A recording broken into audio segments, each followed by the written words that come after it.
Once upon a time, the infamous rover Reynardo plundered the floating isles. Then his mother called him to her deathbed. "Swear to me that you won't die on the gallows," she rasped. Reluctantly, he swore. And he whiled away his days at home with music, cards, and wine.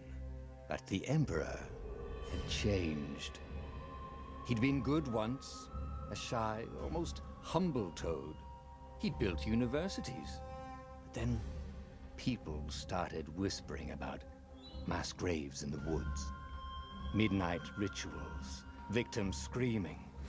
The Imperial Ravens would round up entire villages, and no one ever returned.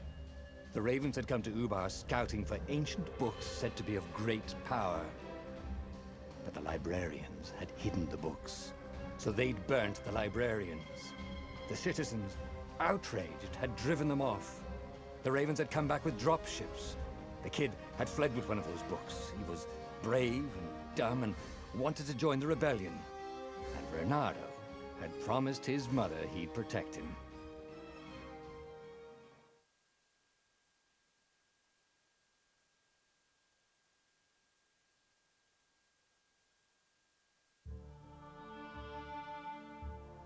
The kid was looking down, watching his city burn. "Sorry, kid," Reynardo told the kid. "Look, if we give them the book, they'll leave you alone." "My mother died for this book!" "I promised her I'd protect you." Oh, damn it. The kid had run off. With the book, of course. So Reynardo had to run after him.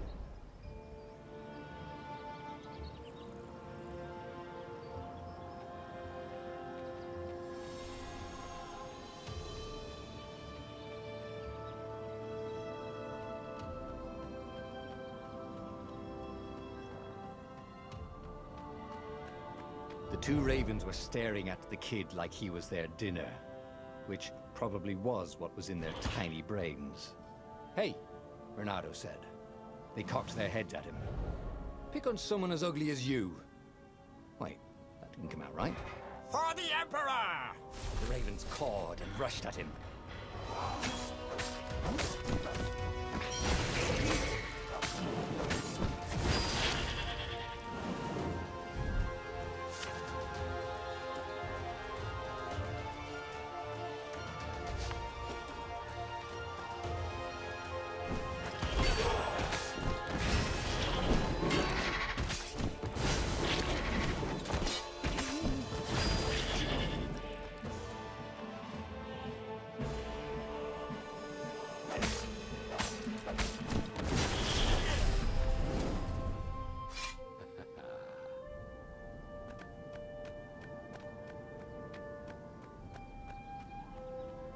A dropship flew overhead.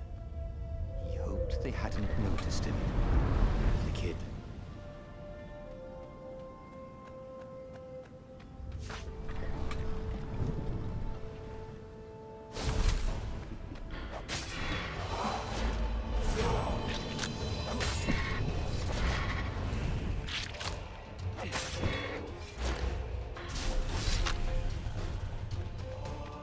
Oh, right.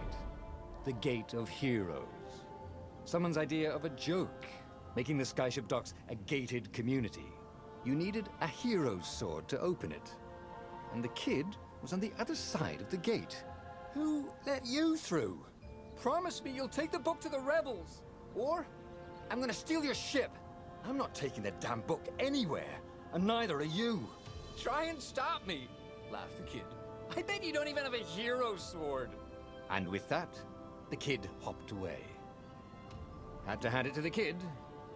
He was an idiot, but he had guts. Where was Reynardo going to get a hero sword?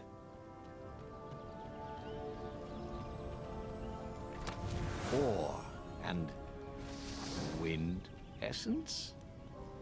That sounds about right. I'll need a workshop, though. Perfect.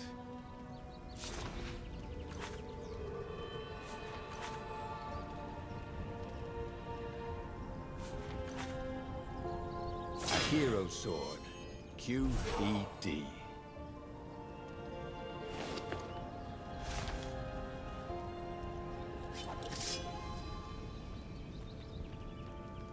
This is what he got for settling down and finding people to care about. The kid's mum had been a swell cook, and she'd laughed at Renado's jokes, even when he didn't know he'd made one. And then the ravens had come to burn her. And she'd made him promise to protect the kid. But she never told him where the book was, just the kid. He came up to a ledge. It was too far to jump. There'd been a bridge here before, hadn't there? And there was Peter, giggling at him. "How'd you get across?" he asked the kid. "Where'd you find a hook?" "I hopped," said the kid. Wise-ass kid. "Hey, look out behind you!" "Cute," said Renato. Ah, ravens.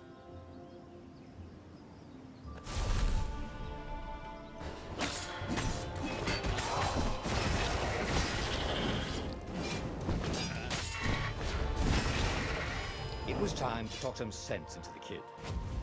Just hook his way across the ledge and chase the kid down. Thing was, he hadn't used his hook since he'd retired. How had he done it? Maybe if he meditated at that altar there, he'd remember his old skills.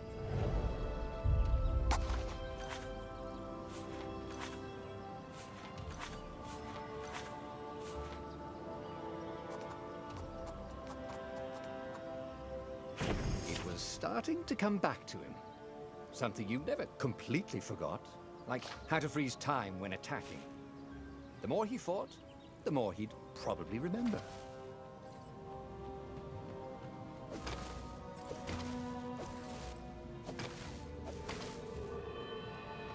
And there was the Farfarer. She was the fastest ship he'd ever known. She could do the Kestra run in 12 furlongs. Oh, so the salesman had told him. And something told him the kid was about to walk into an ambush. "Stop!" he shouted. "I'm not giving you the book!"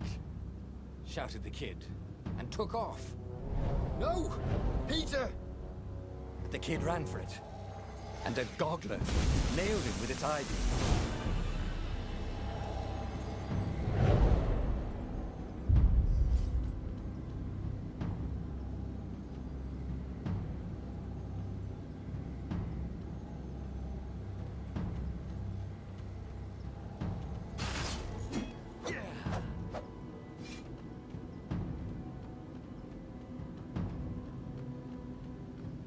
The book was unburned.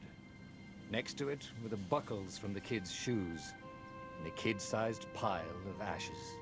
Damn it, why hadn't he lied and told the kid he'd take the book to the rebels? The kid would be alive now. Really pissed off and betrayed, but alive. Oh, damn it. Renato picked up the book. He couldn't let the Empire have it now. He was going to have to get it out of there. He'd be a wanted man. Probably have to join the rebellion just to have a place to dock. Well, he'd hated home life anyway.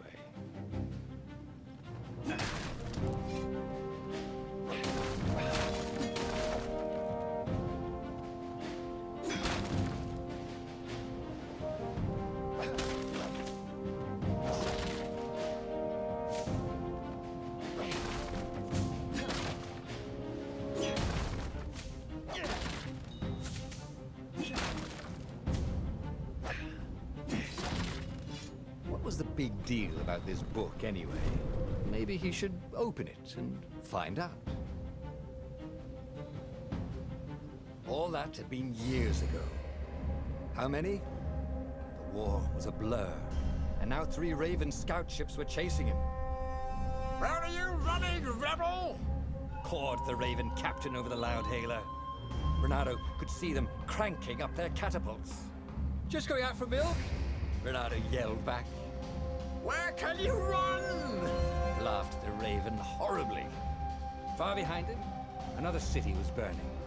The dark cloud above its island was thousands of Imperial ships. The fleet was doing a thorough job. "Take us to the rebel base! I will spare your life!" it called. The entire jury-rigged rebel fleet was only a few islands to the east. Beyond that were only the pillars of heaven, a sea of endless blood-colored tornadoes. The rebellion was out of time, and unless Renato could bring a game changer. Maybe he could. Renato had found out where he could find the pieces of the Sky Ripper, the legendary weapon that had exiled the lost gods. Surely a legendary weapon could win the final battle. On the other hand, his old friend Lapino had sent Renato a desperate message saying he had a brilliant scheme to save the rebellion. If Renato could only rescue him. Renato dived the Farfarer towards the abyss. As he felt the heat of the jet stream, the Raven ships peeled off, not stable enough to follow him down there. Now it was time to choose. Lapino or the Sky Ripper?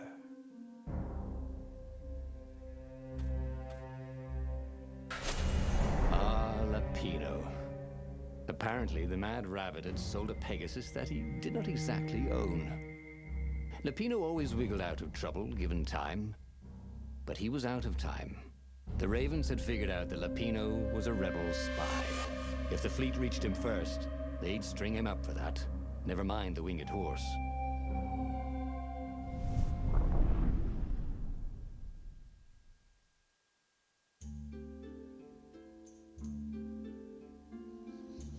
Lapino had apparently managed to confuse the judge by arguing that he hadn't actually stolen a winged horse. He'd only sold it. But wait, where was the prison? The village was empty. Had everybody fled the Ravens? This chest contained a Vorpal sword. I'm just kidding. Vorpal swords don't exist.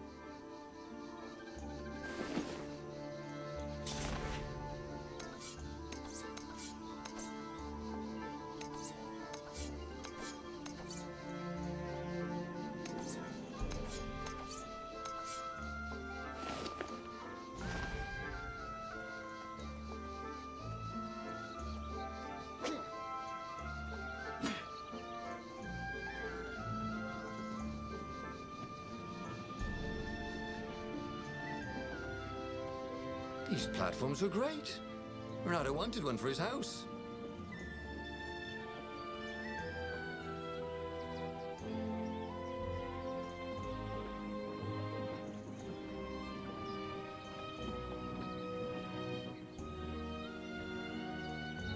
People were frightened these days.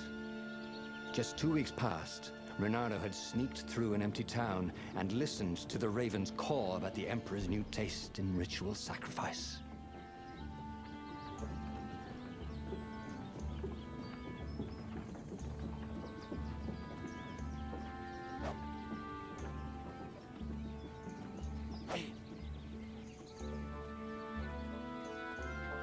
He wasn't that good. Yet.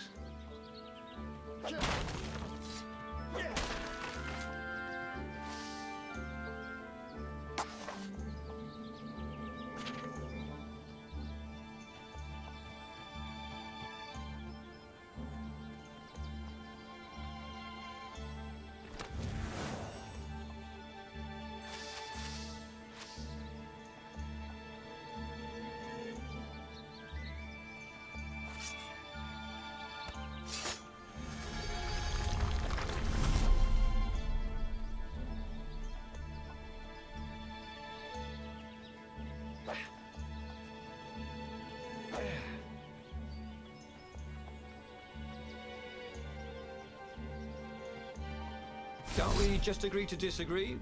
Said Renato. No?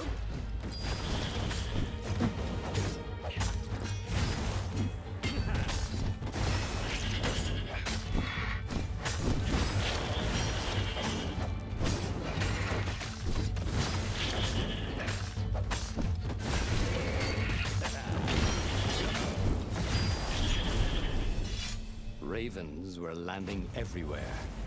The advance guard. He'd better get moving. If they got to Lapino first, they'd eat him for breakfast. Or a snack. Ravens weren't picky. If they got hungry, they sometimes forgot to interrogate their prisoners. Even top spies like Lapino. Where had the Mad Rabbit got to? Renato's blood was up. He just needed to smash something.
It was starting to come back to him. Something you never completely forgot, like how to freeze time when attacking. The more he fought, the more he'd probably remember.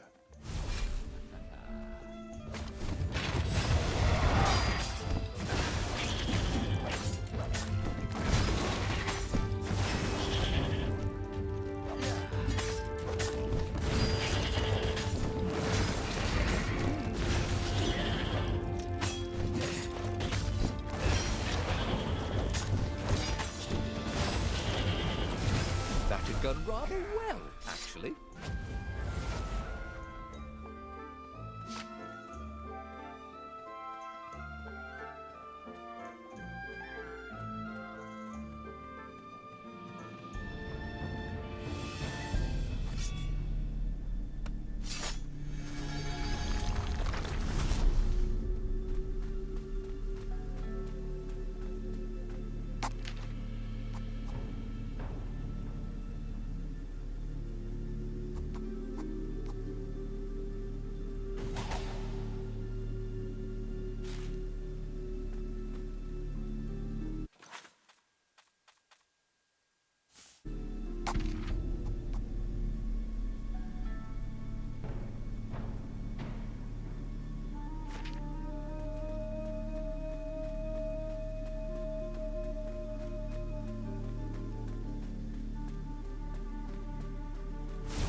Dirty and bloody, Renato finally reached Lapino. The rabbit was practicing his shuffle. Renato recognized the cards. It was Lapino's favorite deck. Oh, I thought you were in danger. I am. The ravens are coming. Oh, the prison thing. Right, yeah, see, this guard owed me 53 ducats, so we made a deal. They're very reasonable people, actually, for weasels. Now, I got a brilliant plan to kidnap Zenobia. We capture Zenobia, we find out what she knows, and that's the whole war right there. Easy peasy, lemon squeezy. Capture the Emperor's greatest general, who also happened to be a deadly sorcerer and, oh, his only daughter? That would be worth it. On the other hand, he could still get to the core of the Sky Ripper, even if he couldn't get the whole thing. It must have great power.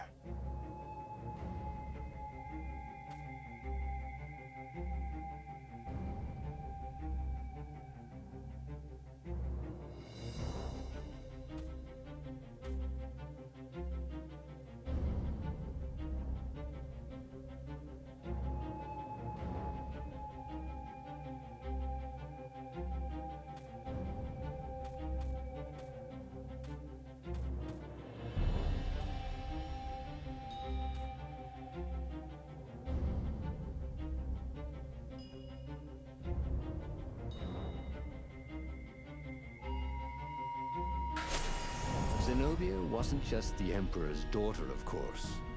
She'd been Renato's best friend in Sword Fu school. And you're still mad for her, the rabbit reminded him. They'd been close.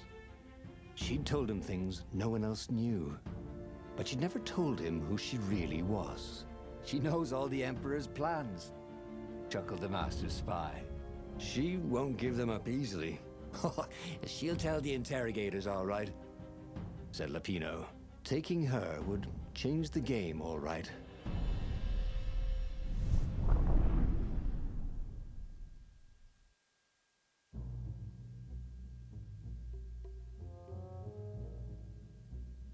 The city was already under Zenobia's control. I had to admire her efficiency. Renato shivered at the thought of Zenobia at the mercy of the interrogators. Could he really turn her over to them? But this was war. It wasn't meant to be pretty.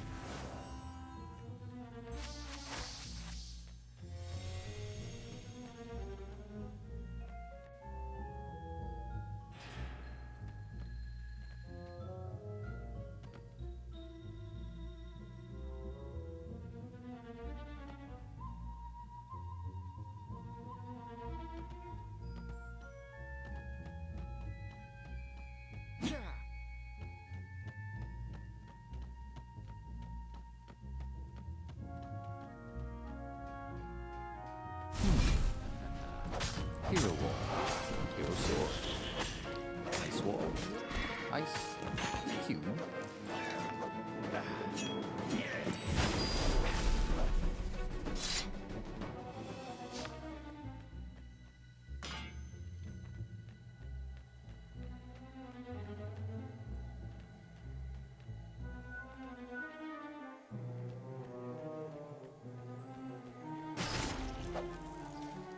Renato hated gogglers, and it freaked him out to cut them.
Huh? A lever? That was new. Most people still use doorknobs.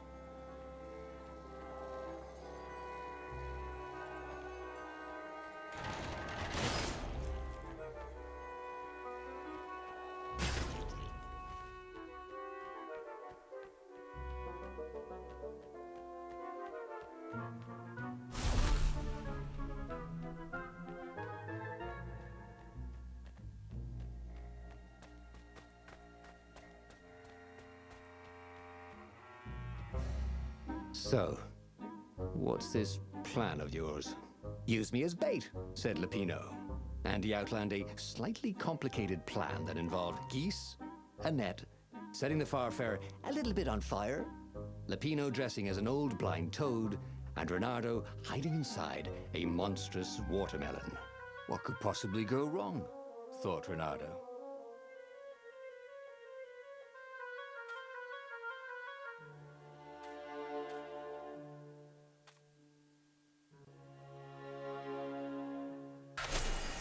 Oh, this is gonna be fun, said Lupino, as he ran to go set up his marvelous plan.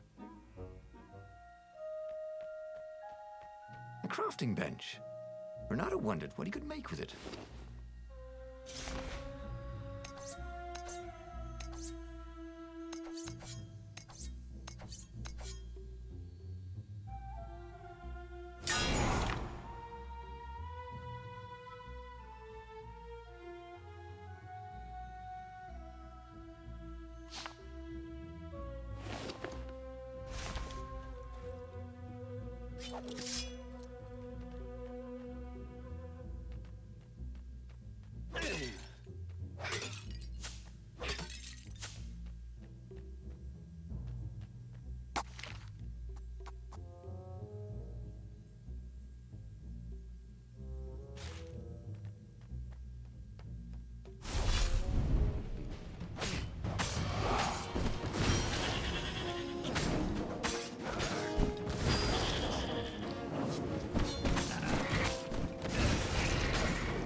Renato felt dubious about the whole plan.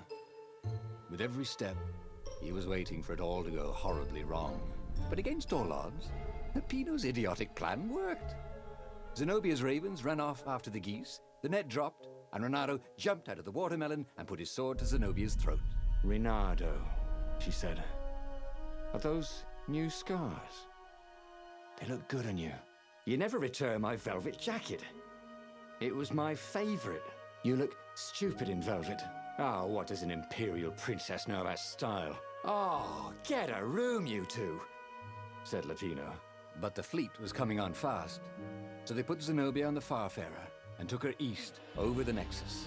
She'd vanished from Swordfu School, from his life, without even saying goodbye, without ever telling him she was the Emperor's adopted daughter. Ah, Lapina was right, Renato thought reluctantly. She knows things. She recognized his look. You're taking me to the interrogators, aren't you? She said, wide-eyed. And then she jumped, with horror. Renato saw Zenobia plummeting. Then he saw the Nexus below them. Cats always land on their feet. Ah, she'll head for the Imperial outpost, yelled Lapino. You have to catch her.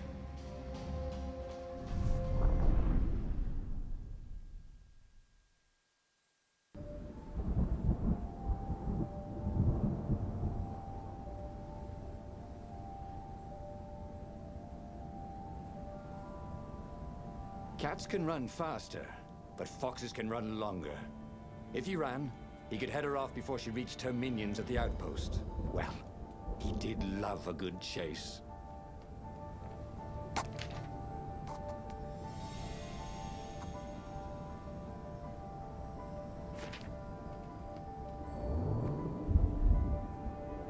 Take a leap of faith, said the inscription.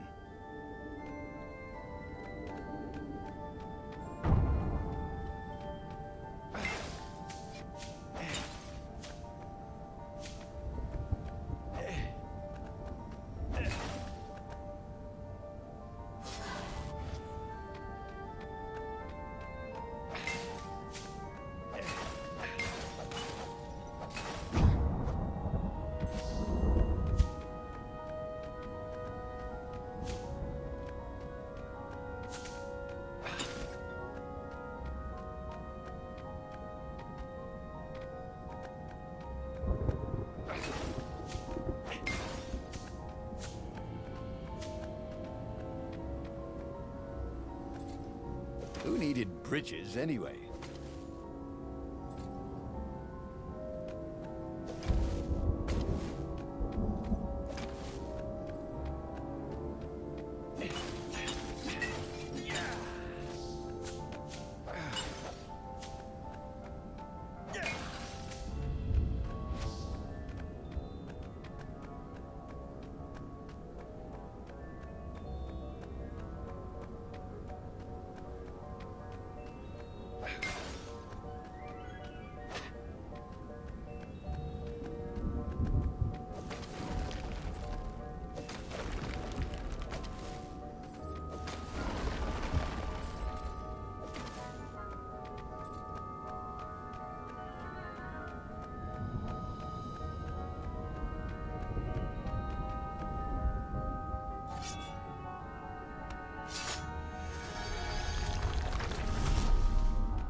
He was closing on her.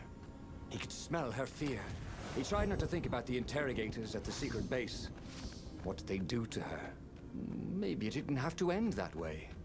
Maybe he could talk to her. But, after all, there were worse things the Imperials had done to friends of his.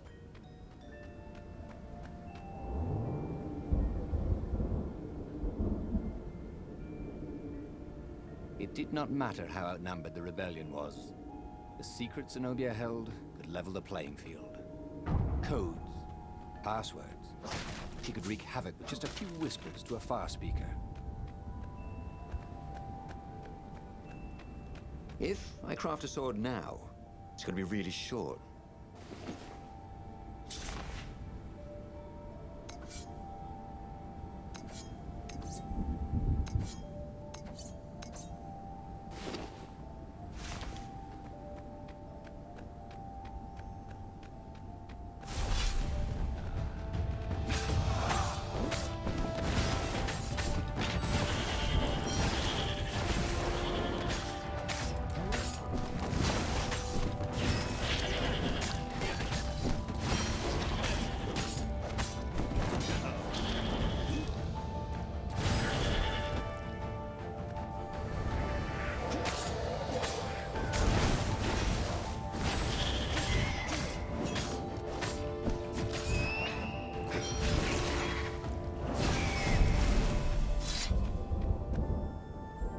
Bernardo reached the outpost.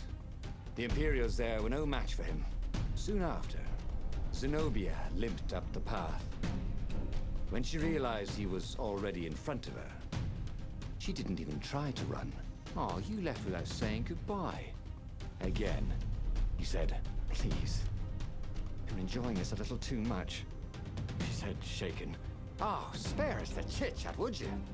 said Lapino as he shackled her hands so she couldn't throw spells. She knows all his plans. All the way back to the Farfarer, Lapino nagged Renato about how the interrogators would pry all the intel out of Zenobia. How that would turn the tides in the imminent battle. All they had to do was take her to the rebels' secret base. Renato didn't like to think about what the interrogators would do to her. Couldn't he just talk to her?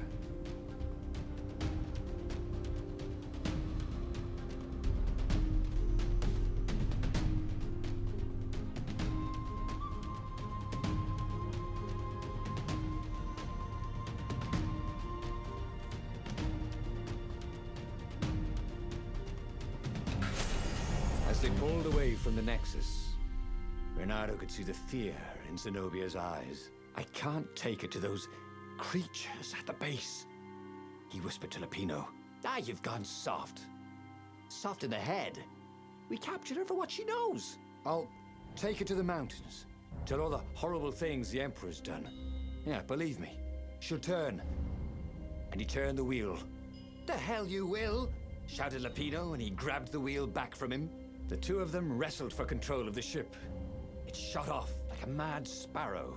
Suddenly, Renato was falling.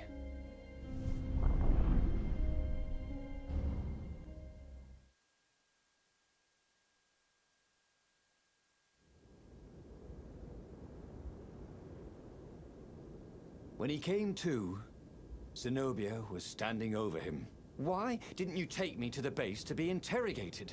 she demanded. "Do you know what's left of people they interrogate? This is some trick, isn't it? To make me fall for you again. Well, I won't."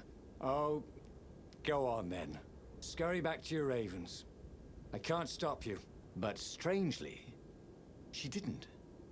As Renato set off to find the Farfarer, she followed him, keeping just out of sight of the ravens.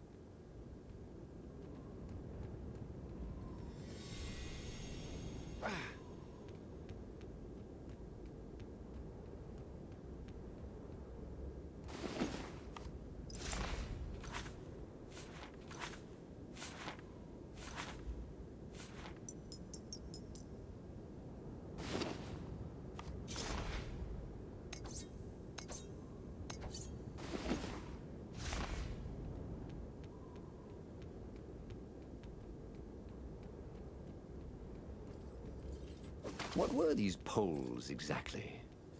Parking meters from the time of the lost gods?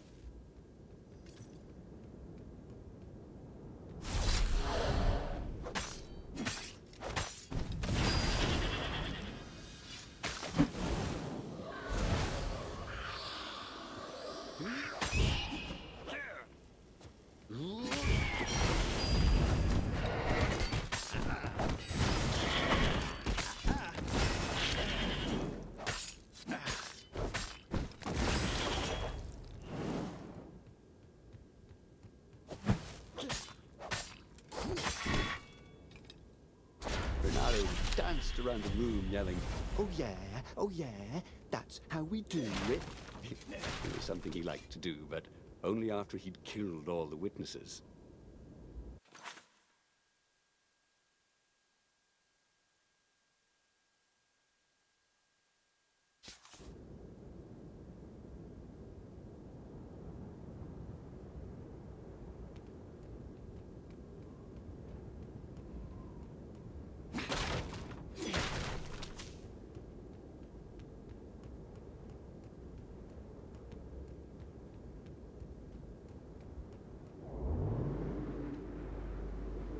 A very clever engineer named Elon Muskrata got his start making floating platforms. Not many people knew that. Over here.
As Renato stopped to sniff the wind, Zenobia came up, still mad.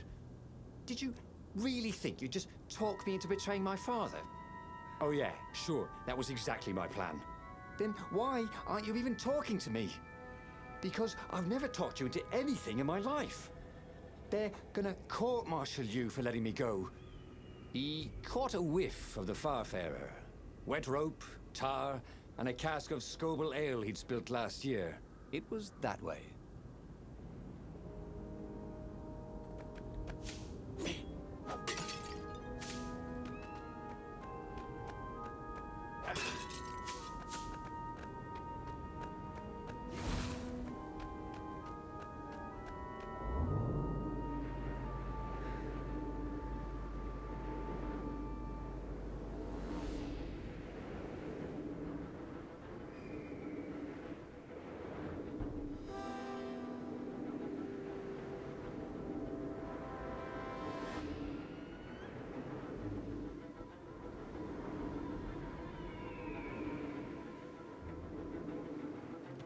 Renato's paws were getting numb. Calaveras really didn't want company, did he?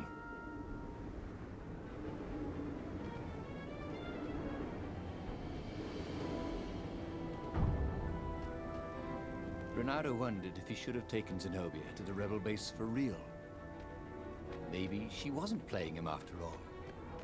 After the bleak talk about the Emperor's dark secrets, he was regretting his suspicion.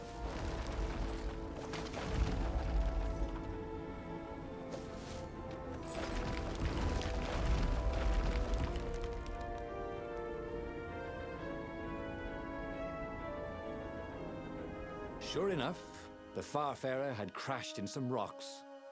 There was no sign of Lupino. Zenobia caught up.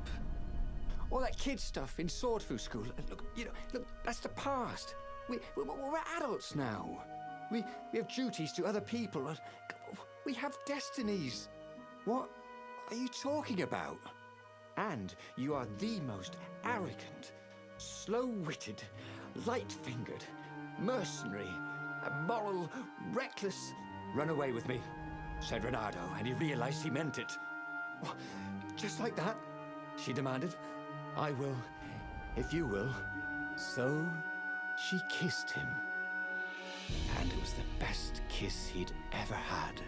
They held hands as they boarded the Farfarer. Renato felt light-hearted, like the winds that were playing the rigging like a balalaika. But Lupino, I need to get back to Lupino, he said, suddenly realizing he could have been captured. A prisoner. He's not. How'd you know? He saw something in her eyes he didn't understand. He fell, didn't he? Into the abyss. She looked away, wouldn't answer. But then a bolt smashed through the Farfarer's keel. The broken ship plummeted out of the clouds.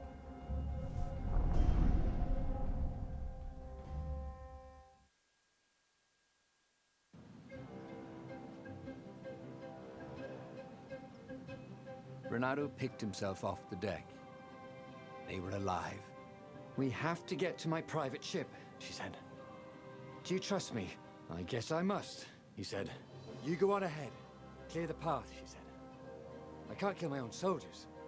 He wanted to say that he didn't trust her, that he had no idea what he was getting into. But he had no choice, did he? He was following his heart. That's what it means to be a hero. You had to follow your heart.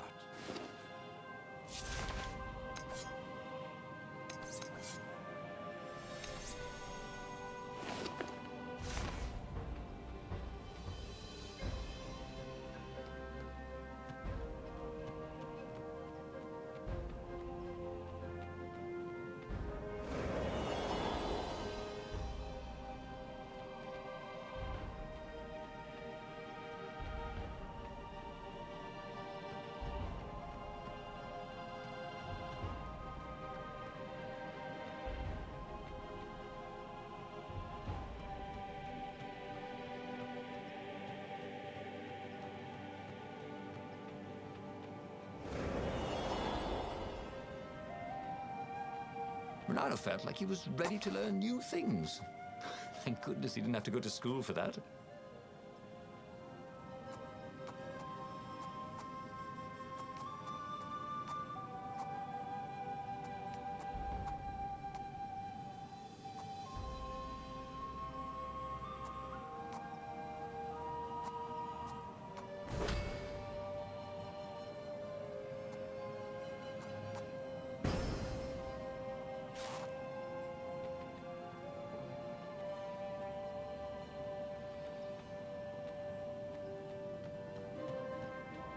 He felt like Tarzan.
Already Renato knew more than he ever had. But about what?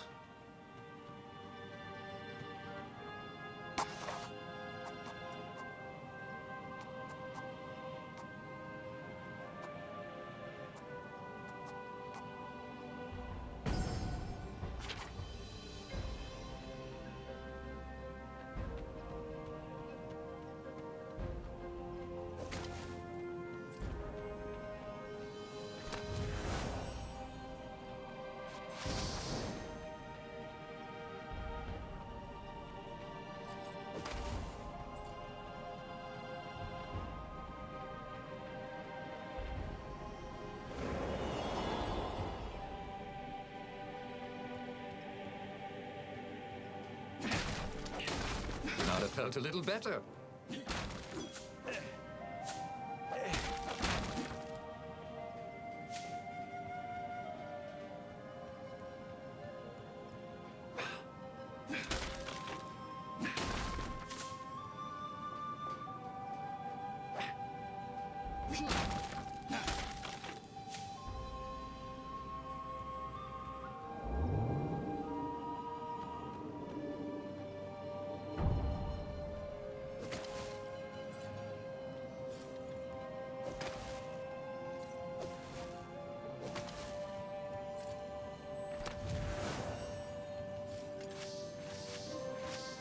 Renato wondered who was leaving chests of sword-crafting supplies around. He wanted to thank him.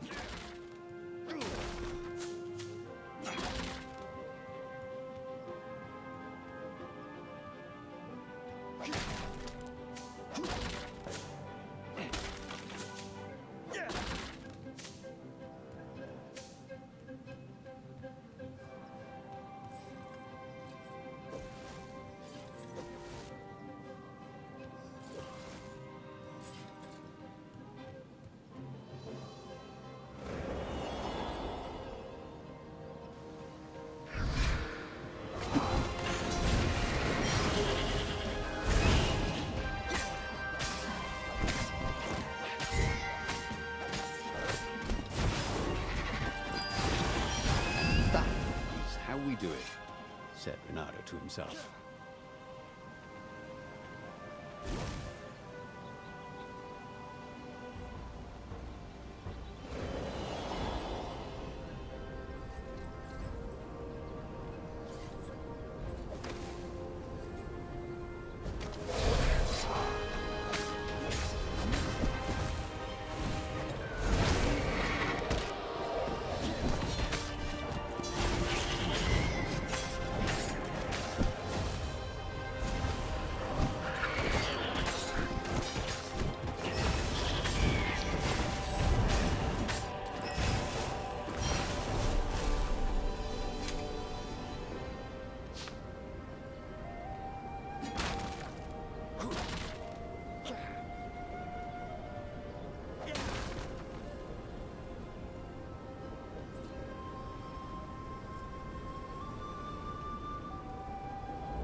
There was an inscription. Praise the sun.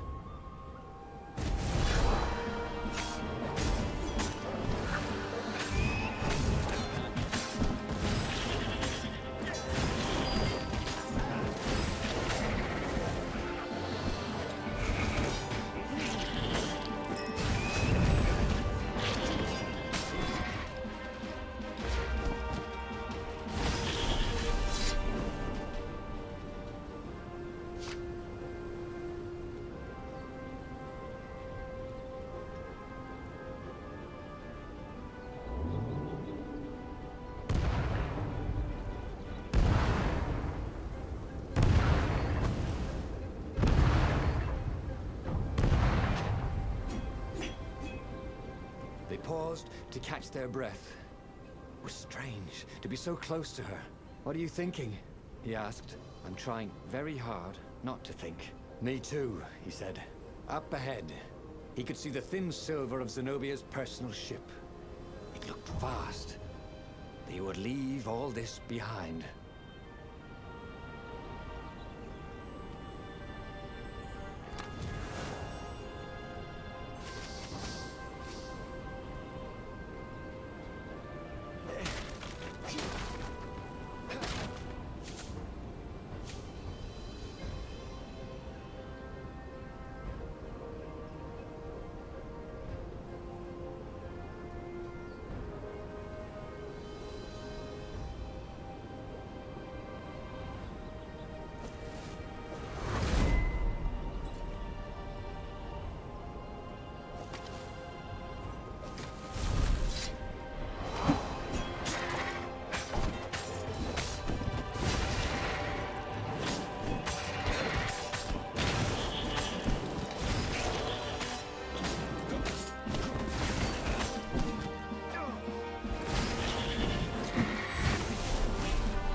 Coming back to him. wondered what he'd remember next.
As they reached her ship, Renato suddenly felt a sharp pain in his stomach.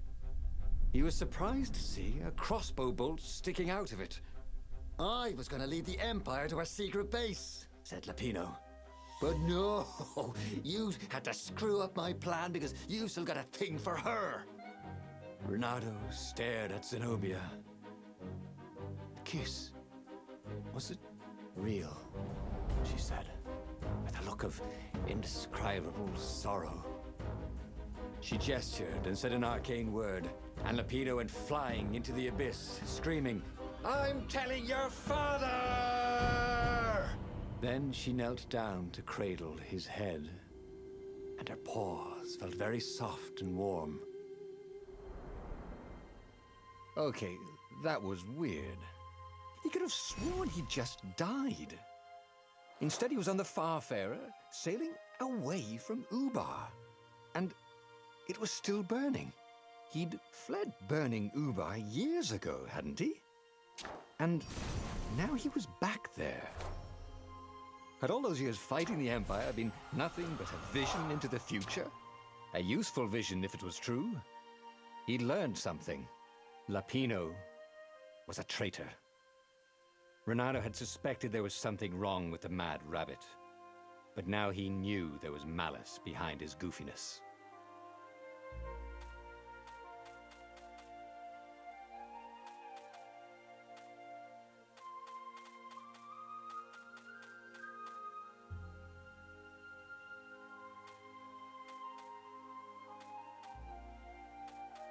He'd made bad choices.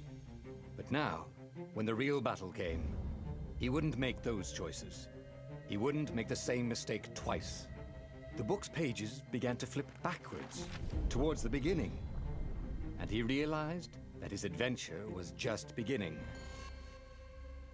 The clouds parted over the Isles of Boreas. It was time to choose. The rebellion was in trouble. Ravens were scouting for the secret rebel base. They needed a game changer. Pieces of the Sky Ripper had surfaced, or so a scholar in the mountains had told him. Surely the weapon that banished the lost gods could defeat the Emperor. Also, a temple had risen out of empty desert. The Emperor had brought the Sky Ripper pieces up out of ancient burial by his obscene rituals. Could this be where the Iblis Stone was hidden? Someone better get it before he does, thought Reynardo. And also, his old friend Lupino needed rescuing. Of course, Reynardo had a pretty strong suspicion that Lupino had betrayed the rebellion.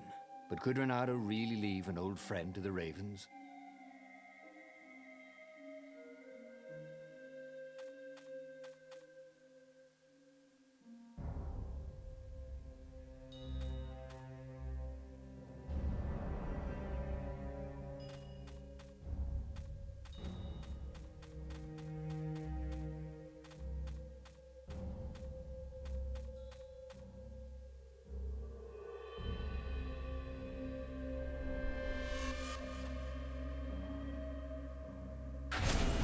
Every child knew about the Sky Ripper.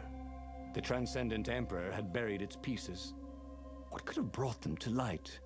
This Emperor, Isengrim III, had once been kind, but he'd gone mad. And now he was conducting secret, obscene rituals to bring back the lost gods. Had he, somehow, summoned the long-lost components of the legendary weapon out of the deep places of the earth? It was more than Reynardo could fathom. But if he could find a legendary weapon, he would use it.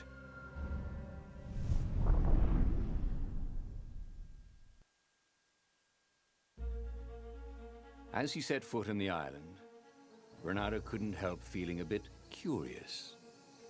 Was Lupino still waiting to be rescued? No. He was probably drinking champagne with the ravens.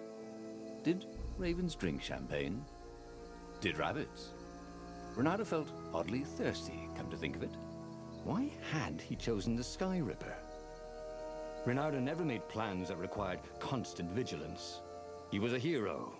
He didn't think too much. He just went with his gut and hoped it all worked out. The Sky Ripper was a long shot. He'd have to devote himself to it. No side journeys, no rescuing old friends. That was against his nature. Could he stick with it?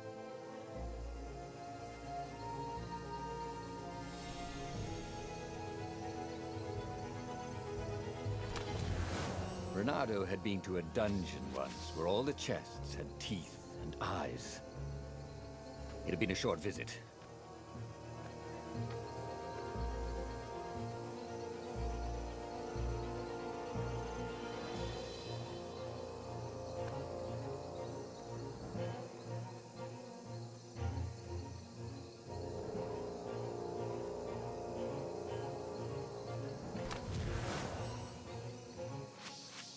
I wonder what I could make with all these sword crafting materials, thought Reynardo.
anyone ever tell you you have a lovely eye?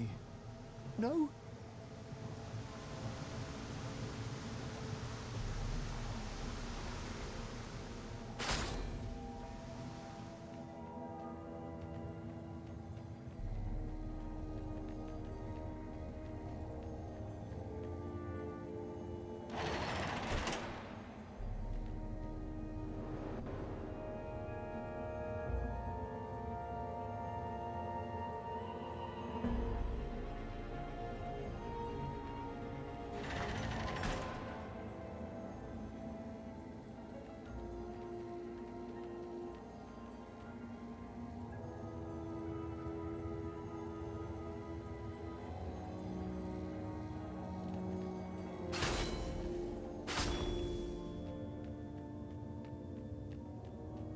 The people who had built this castle, did they even know what monstrous weapon lay hidden within their walls?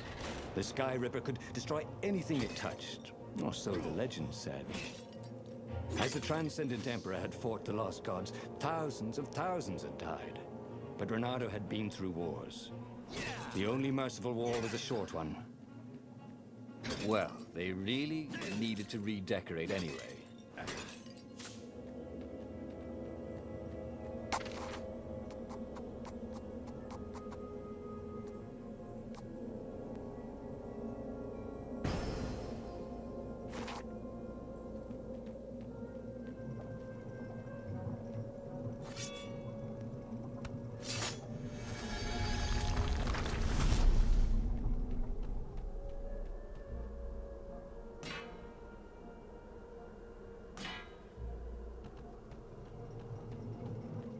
Haven't you heard? Goth is over.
You blinked.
Reynardo was remembering all his old tricks.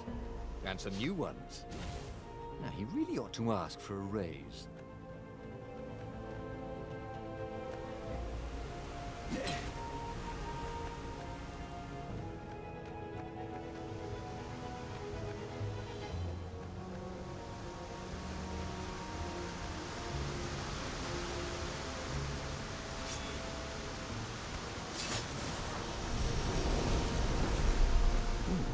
What's there?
Wasn't making a dent in those shields.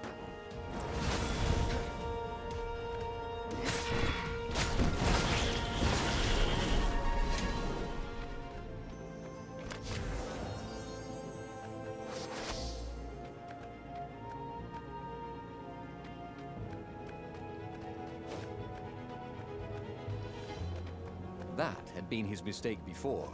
Trusting his old friend Lupino, who'd been through so many battles with him and shared so many heartaches, who he'd rescued so many times. What was up with that guy anyway?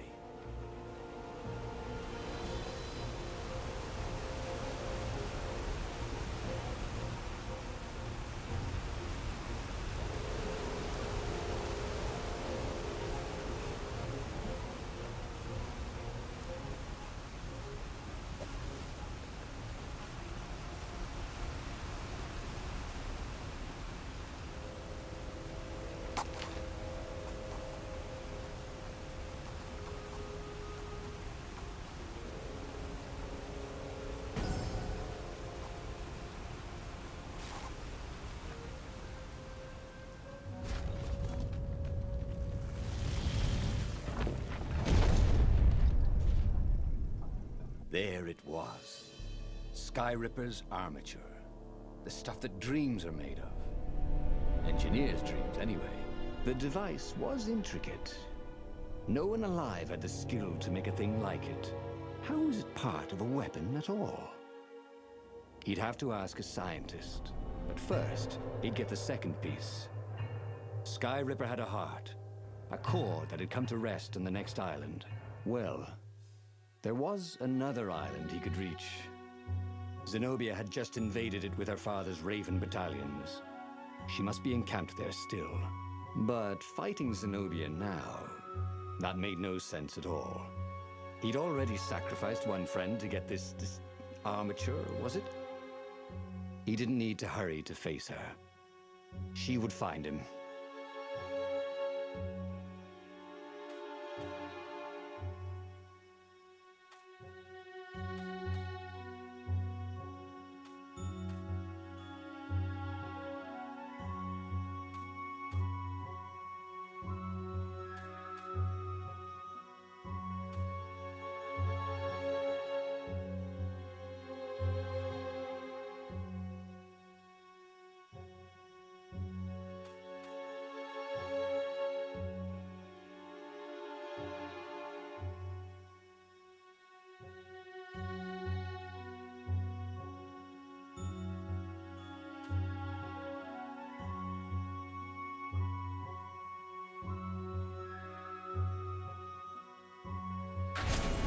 It was a no-brainer.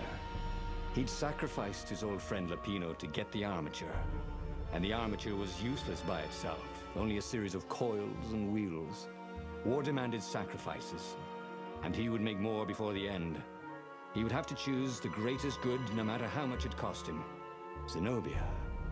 Well, he would see her sooner or later, across a battlefield or a sword's point before all this was over. He was sure of that. The power was in the core. Obviously, he had to get the core.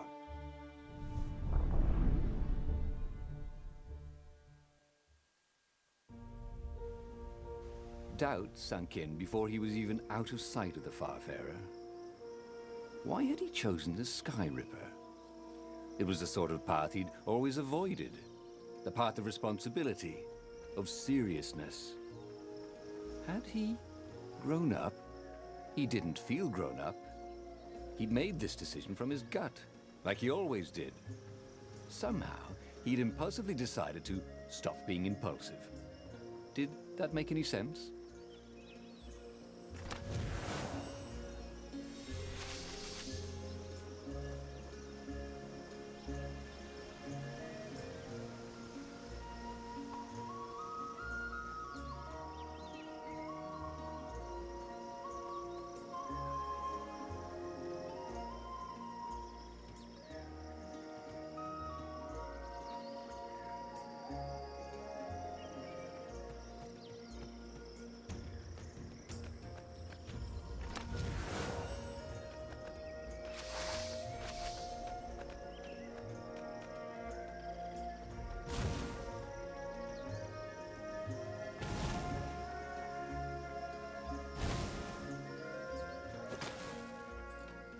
Hoped his hook didn't break.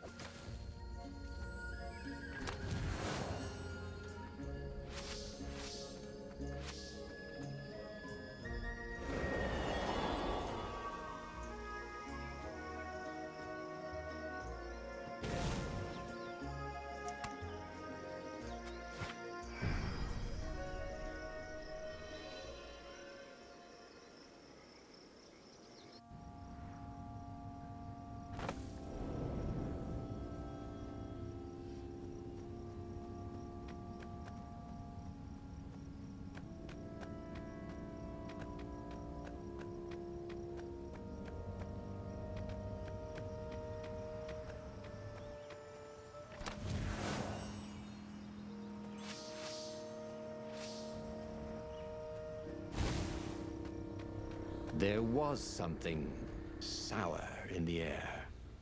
Like the earth had ruptured over something that had been fermenting for a very long time.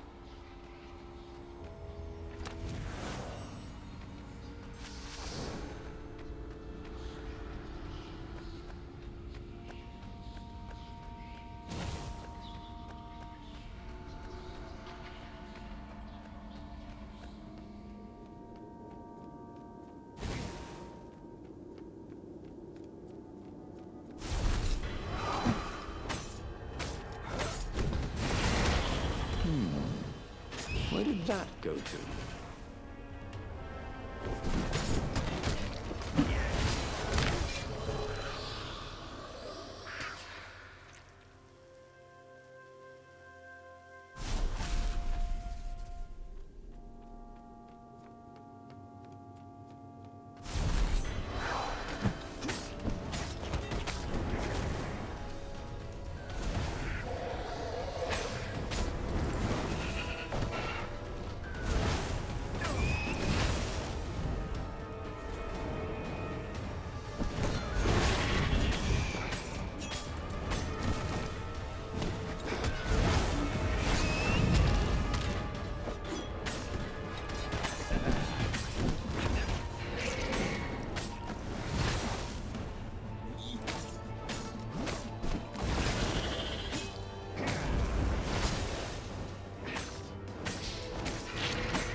There were fewer and fewer trees. There were only these huge crystalline growths. Had those been here before? He no longer heard birds except for the feverish cawing of the ravens when they attacked. He couldn't smell the small animals of the forest, the mice and rabbits. Where had they gone? And he was getting hungry too. This was an unhealthy place to be.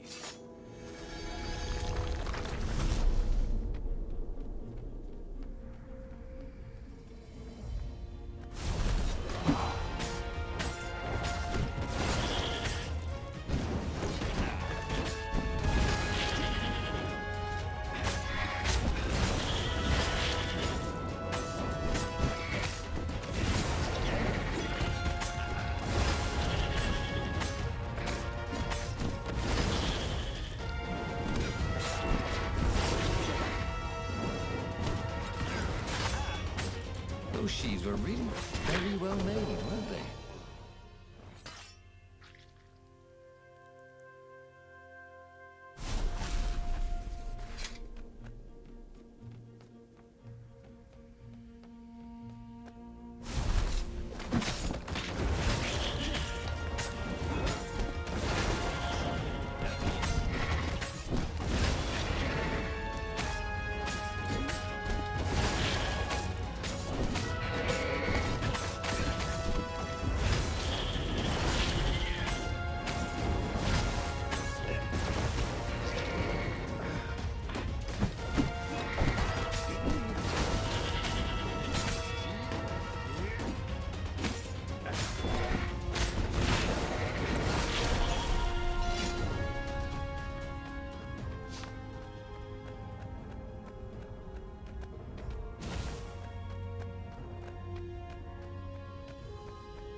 The 20-sided core made him feel physically sick. Once he had sneaked into a temple of the dark arts, and he hadn't liked what he smelt and saw there. This felt like that. As quick as he could, he wrangled the icosahedron into the armature. The wheels began to spin, then glow. The sick feeling quickly spun away. Now he only felt sad. He had lost good friends for this war apparatus. Maybe Lupino wasn't such a good friend. Yeah, that made him feel better. He carried his prize back to the Farfarer. Now, he had to make his next move. There was a key Imperial outpost on the Nexus. If this really was some sort of super weapon, he could use it to wreak havoc on the enemy. And if it wasn't, well, better to know that before the final battle. But maybe he should show it to some scientists first. There was an observatory on the Nexus. Maybe he should go there before he fired it.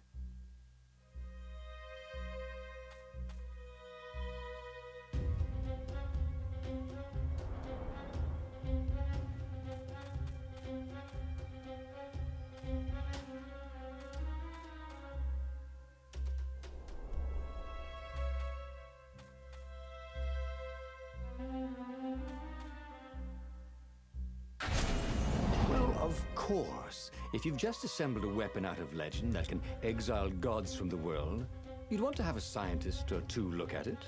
And even if they disagreed and you had time, you could ask Calaveras himself. Yes, the observatory would be his objective.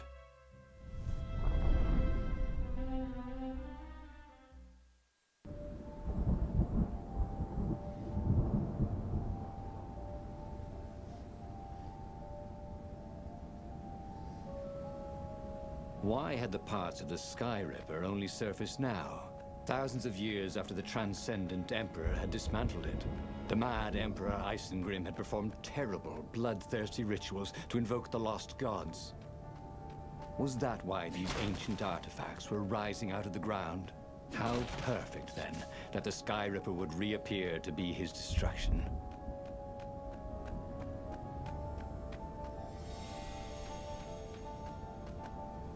That was always a rush.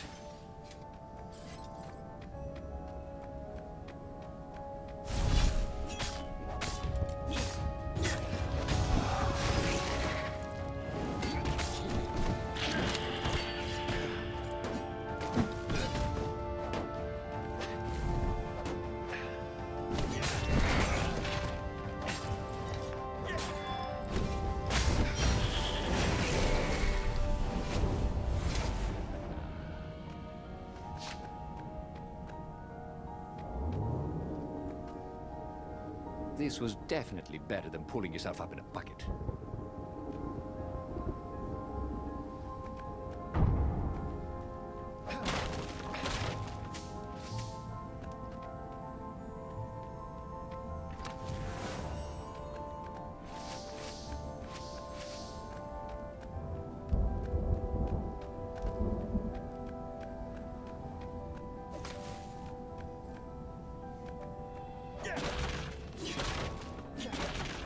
Renato felt that all the recent fighting had taught him something new. but he couldn't quite put his paw on it.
A legendary weapon was exactly what the rebellion needed. They were outnumbered. The once kind emperor had become a tyrant. But his ravens stayed loyal, for he fed them his victims, and the other animals were too frightened to rebel. Renato shuddered at what the emperor was trying to do. To bring back the lost gods, the Black Harvest, the Black Sun? No. He would stop that toad, no matter what the risk.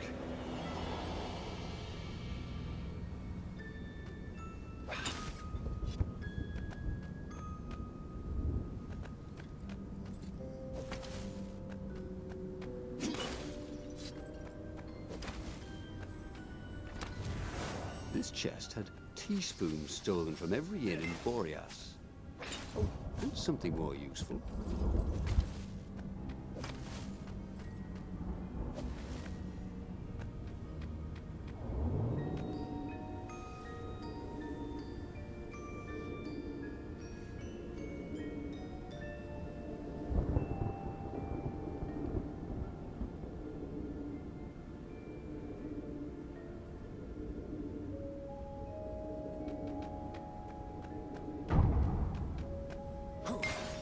But was this fruit local?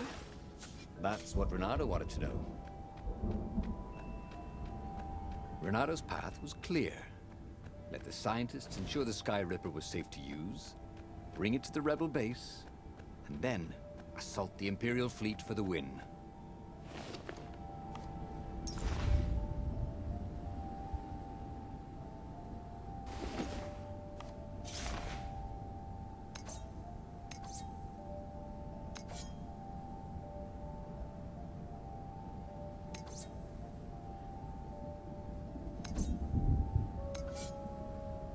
This sword from the frigid north was really useful for making popsicles and birdicles.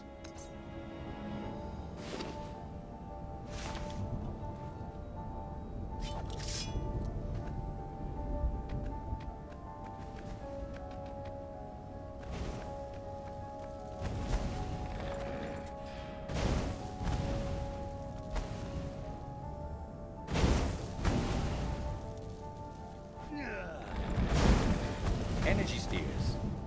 Easy to dodge, but boy did they sting if you didn't pay attention.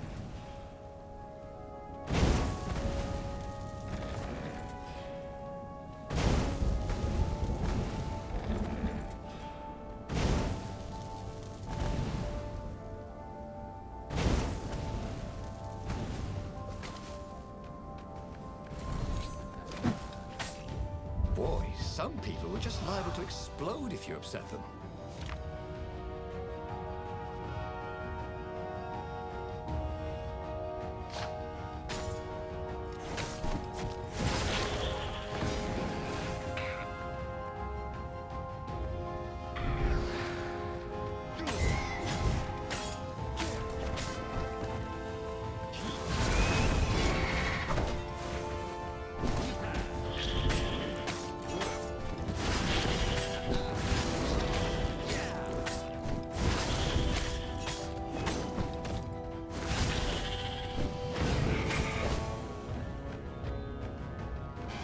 No one could beat Renato at hot potato.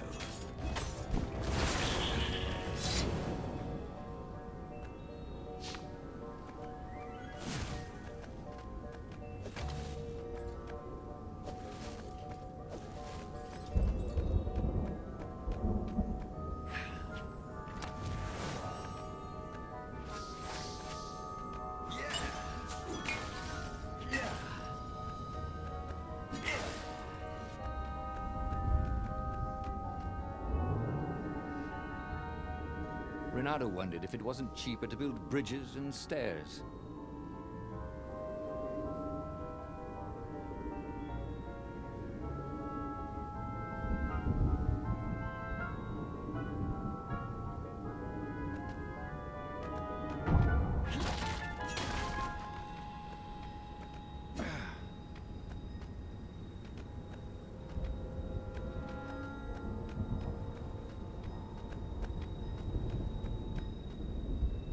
Renato was thrilled.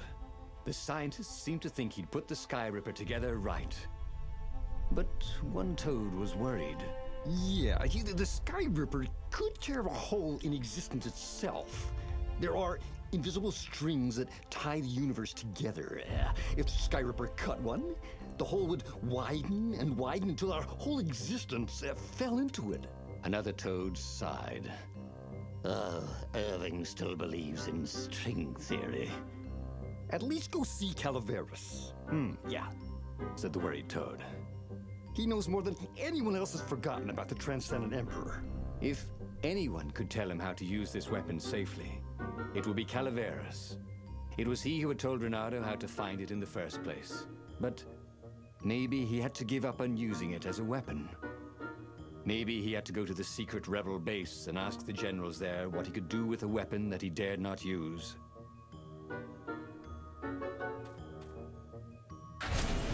Well, he should have known he'd have to consult Calaveras again. The scientists at the observatory were smart enough. But what did they know of the Transcendent Emperor? He hoped it wouldn't delay him too long. The rebels had scheduled the final battle soon. Every day they delayed risked the exposure of the secret base. And some soldiers were already drifting back to their homes and families. Calaveras would fix the Sky Ripper for him. And then he would win the final battle.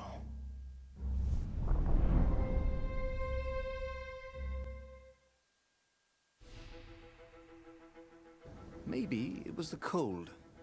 But after a few steps, Renato's optimism started to slump. What if Calaveras couldn't help? Did Renato dare use the Sky Ripper? Oh, he hated that he had chosen this path. It was so much simpler to rescue friends and attack enemies, even if some of those friends were more trouble than his enemies. Some of those enemies had been friends before and might be lovers after. No, okay, it wasn't all that much simpler, no. Physics made his brain hurt. That, at least he was sure of. He wished there were more pylons he could use the hook on. He really needed to construct additional pylons.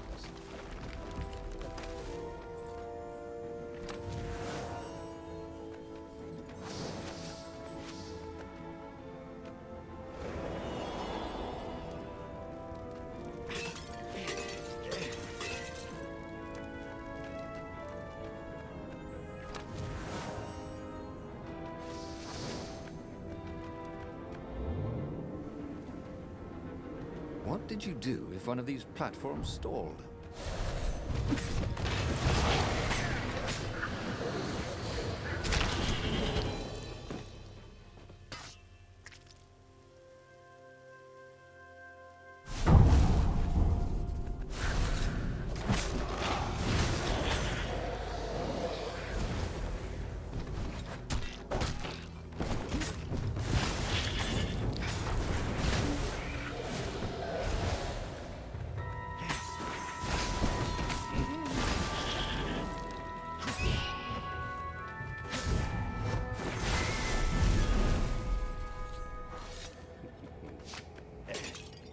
Tried to focus on the now. The ravens who seemed everywhere all the time. Where did they hatch from? Were there giant raven hatcheries somewhere, or did they have families? Ooh, he didn't want to think about raven mummies raising their darling raven chicks. Yeah, Calaveras would help. He would make Renato feel better about using the Sky Ripper. And then Renato wouldn't have to worry about ravens ever again.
already did.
Renato hoped his mother wasn't watching.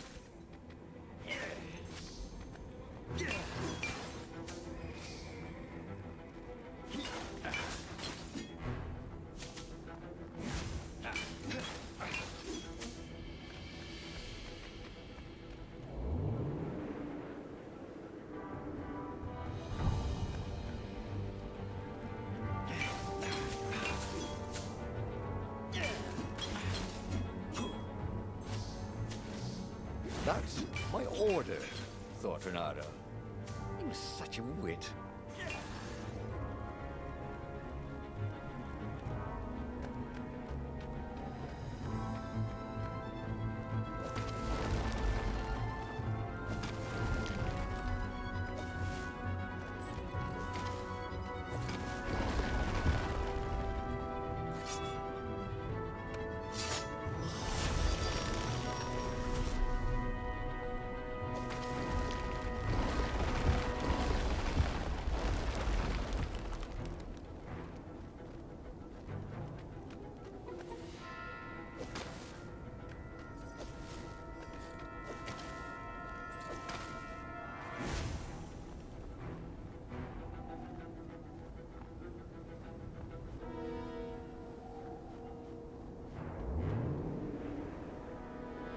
Renato had always wanted a flying carpet. This was more like a flying tabletop, but it would do.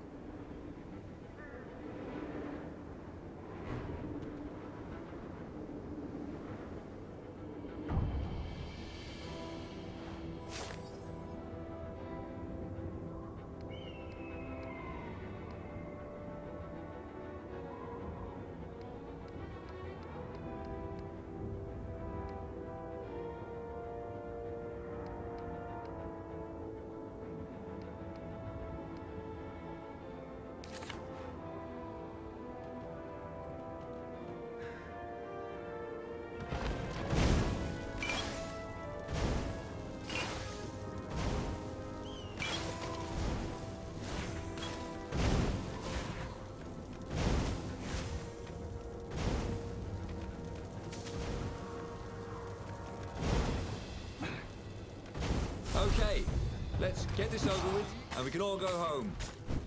Well, not you, just me.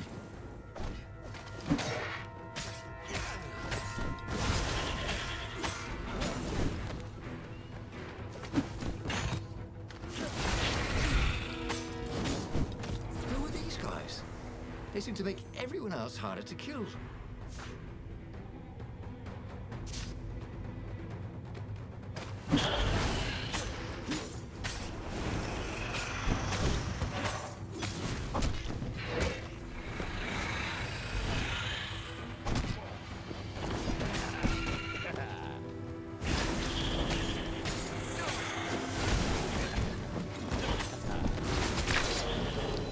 To everything, there is a season.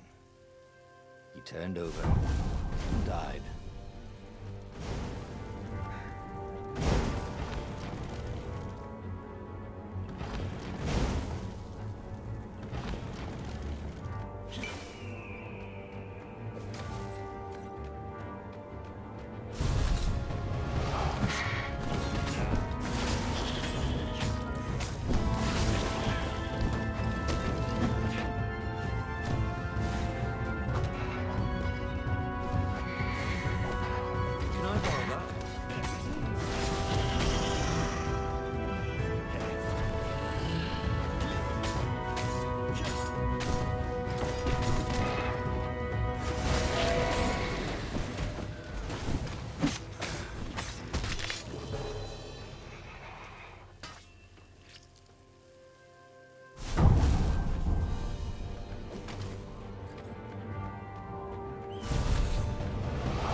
Ice walls only let you through if they knew you were cool.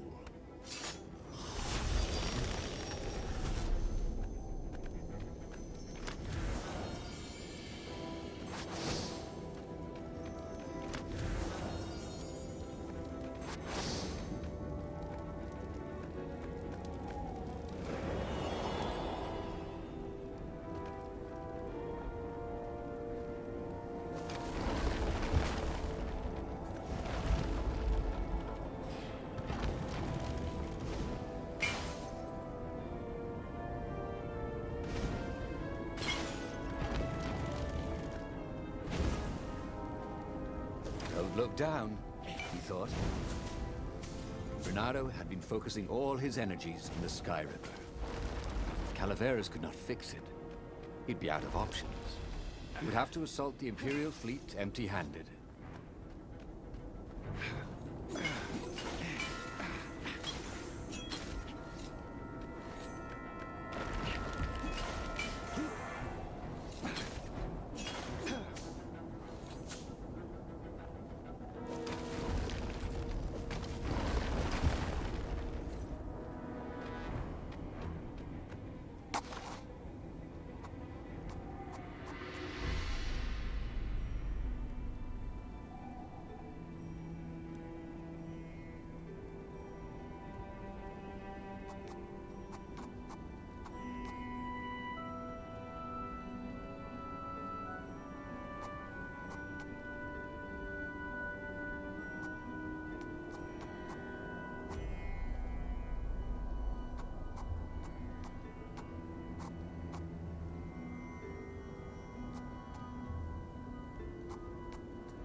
Calaveras had never let him down.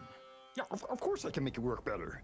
But when Reynardo explained about the strings, Calaveras grew thoughtful. Oh, strings, you say?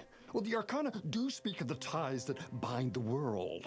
He drew many intricate symbols in the dirt. Yeah, so, according to my calculations, each time you fire, I'm afraid there's a 1 in 120 chance you'll destroy the universe. That's pretty good odds. That's like rolling, what, 21 dice and they all come up 6. What are the odds of that? What? No! It's more like 2.716s in a row. Anyway, with those odds, it won't happen if I use it just once. What? No. That's so not right. Each time you use it... Okay, look. Just don't use it ever. At all, okay?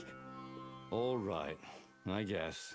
As he sailed away from the mountains, Reynardo could see clouds darkening. Rain? No.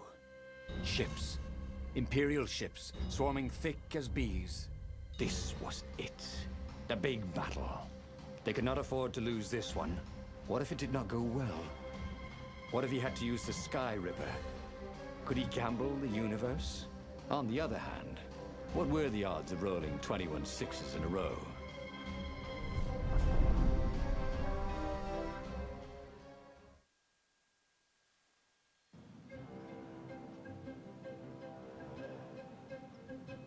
The battle was not going spectacularly well. What had the rebels been thinking?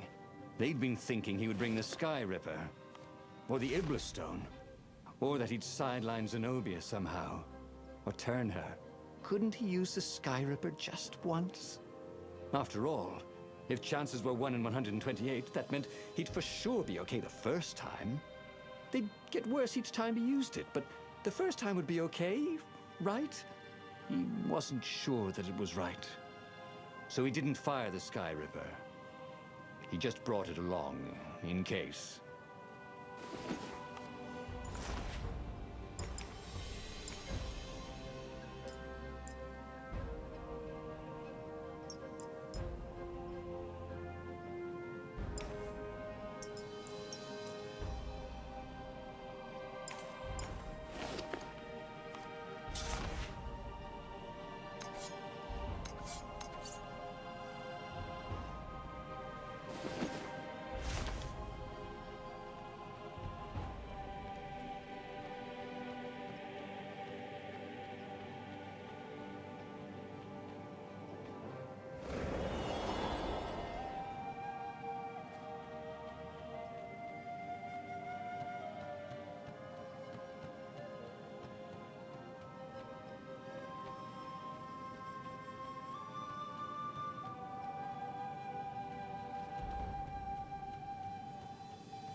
sometimes, all you know is what you know. You know?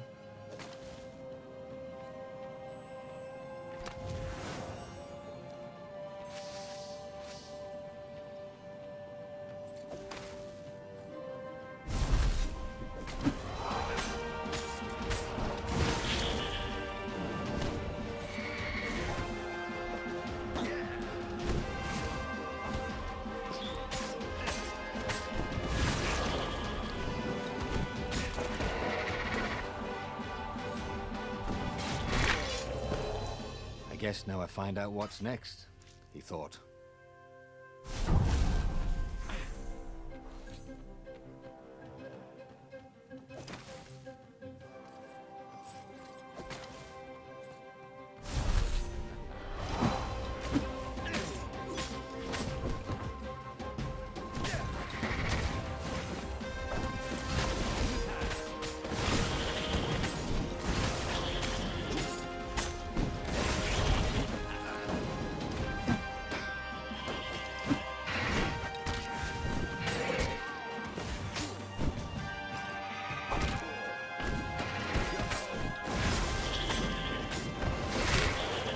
Alas, they had to bury him in a bucket.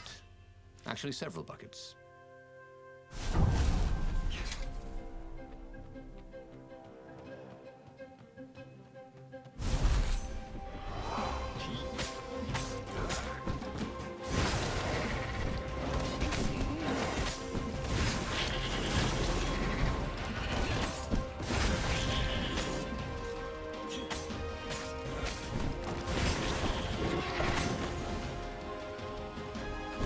I think this is yours, said Reynardo. He couldn't hear his enemy's answer.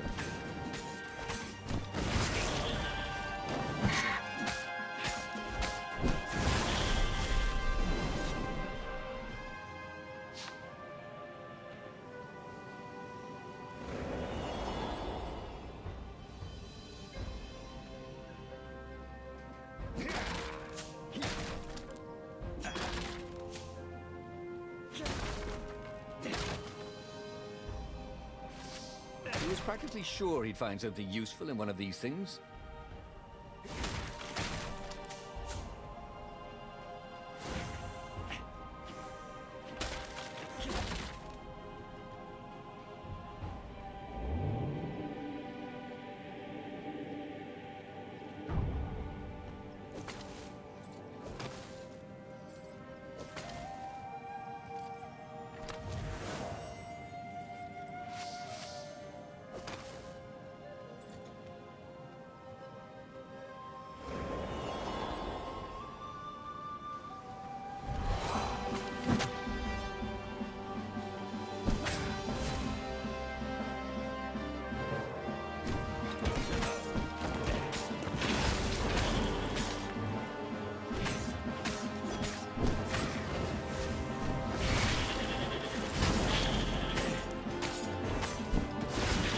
You know nothing, Jon Snow.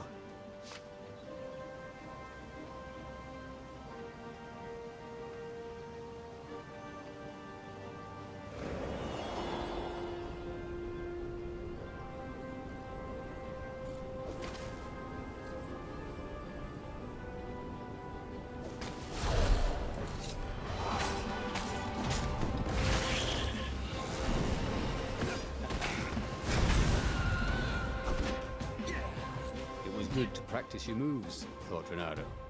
Keeps you limber.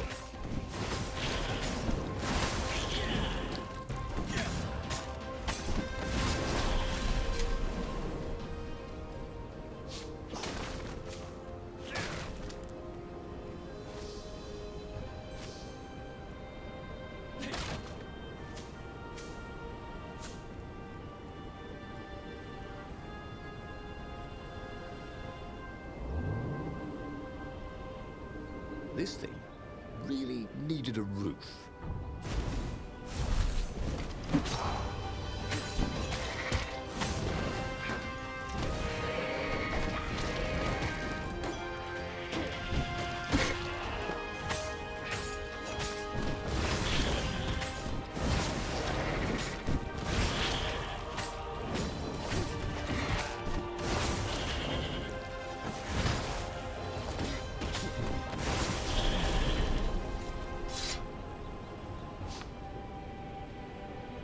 Someone had told him the odds didn't change just because you'd had a streak of good luck. His gut told him that was wrong, though. And he always listened to his gut. On the other hand, 128 chances to win. But one of them, he'd destroy the universe. Ooh, that seemed a bit serious. Maybe he could defeat the Emperor without firing the Sky Ripper. Maybe he could bluff, but with a real weapon. Like in cards, when you had 3 knaves, but you pretended you had a fizbin. That could work. He was sort of yanking his own chain, wasn't he?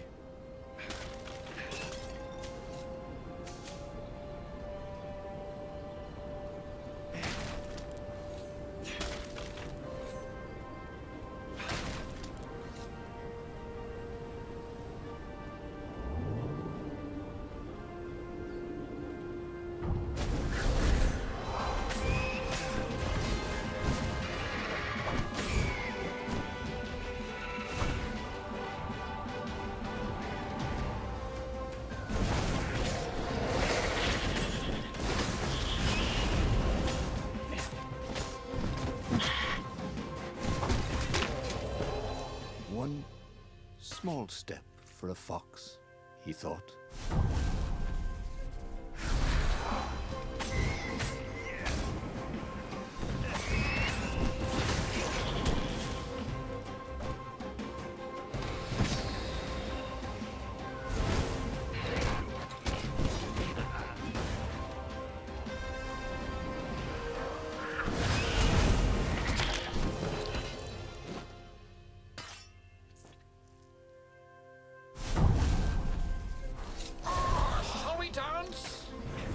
The lead raven?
He set up the Sky Ripper and let it warm up.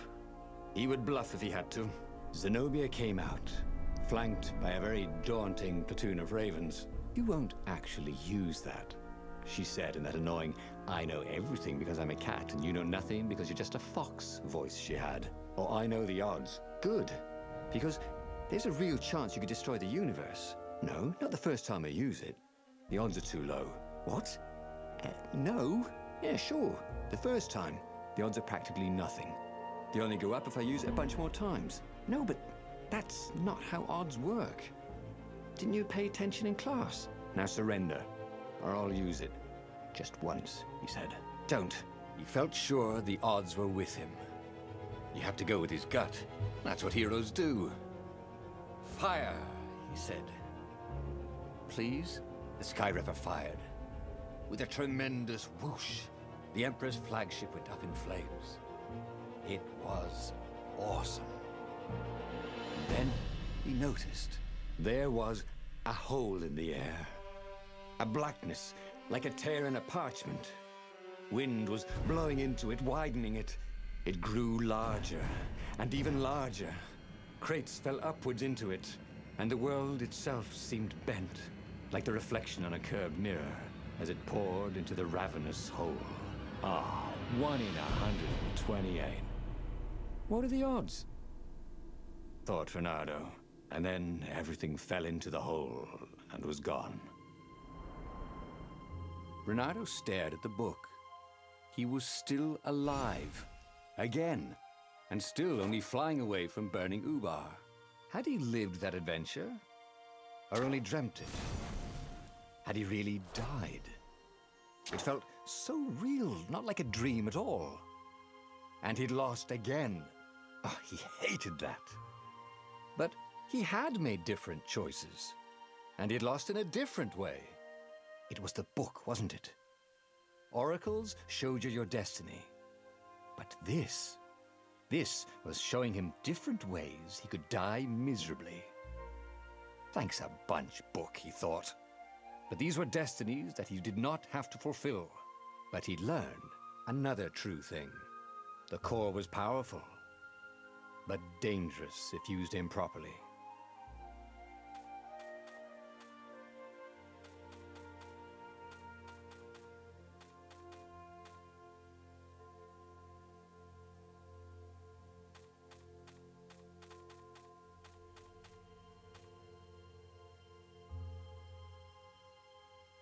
But that meant there must be a destiny where he survived and won, right? Otherwise, what was the point? And with that, the book's pages fluttered back once more to the beginning, and the clouds parted over the Isles of Boreas. It was time to choose. The rebellion was in trouble. Ravens were scouting for the secret rebel base. They needed a game changer. Pieces of the Sky Ripper had surfaced. Reynardo knew that using it could go catastrophically wrong. But he was sure he could figure out how to use it safely. Also, a temple had risen out of empty desert. The Emperor had brought the Sky Ripper pieces up out of ancient burial by his obscene rituals. Could this be where the Iblis stone was hidden? Someone better get it before he does, thought Reynardo. And also, his old friend Lupino needed rescuing. Of course, Reynardo had a pretty strong suspicion that Lupino had betrayed the rebellion. But could Reynardo really leave an old friend to the Ravens?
Lupino.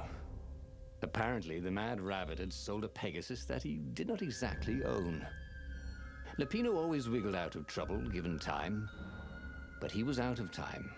Lupino's frantic message said that the Ravens were going to kill him for being a rebel spy. And that he had a clever plan. If the fleet reached him first, they'd string him up for that. Never mind the winged horse. Or so Lupino had told him over the far speaker anyway.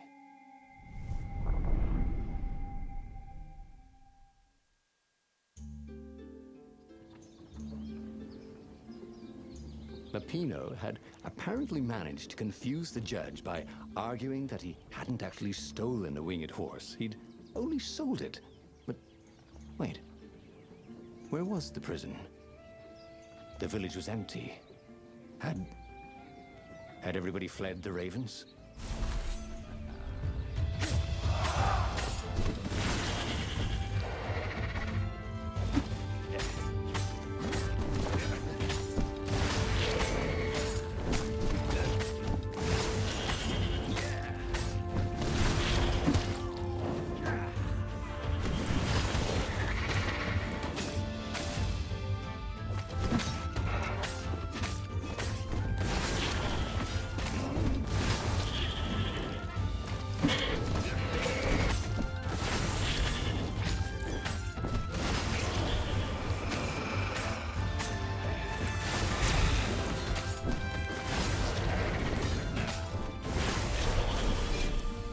People were frightened these days.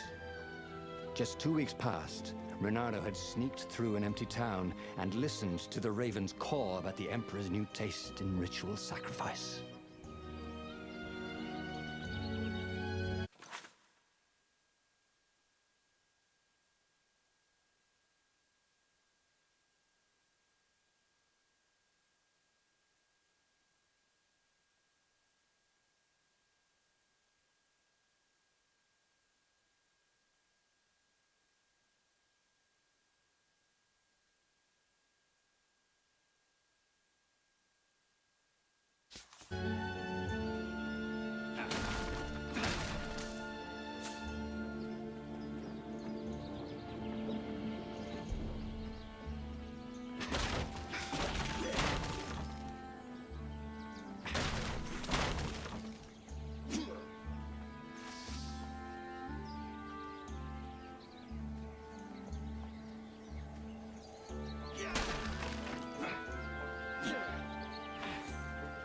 Sometimes, at home, he'd wave his sword around for hours.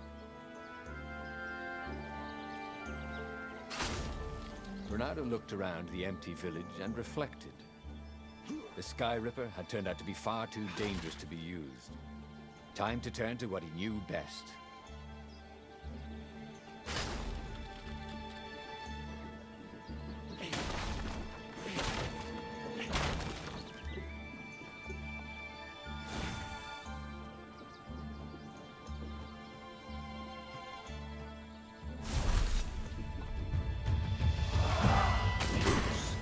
Thought, Renardo?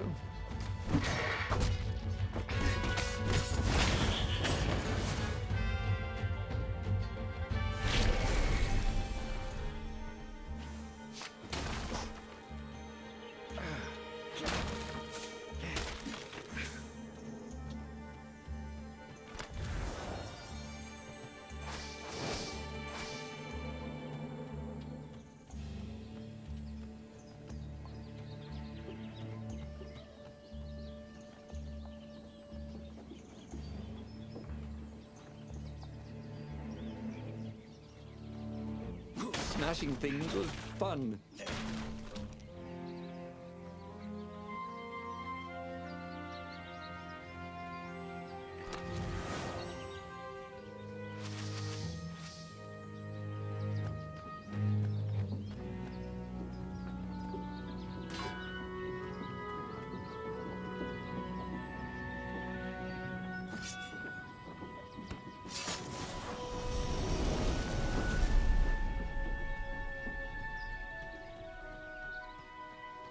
What was behind that door? Renardo's nose told him there was treasure there. They must have forgotten it in a hurry. Surely they wouldn't mind if he helped himself to it. After all, they wouldn't even know.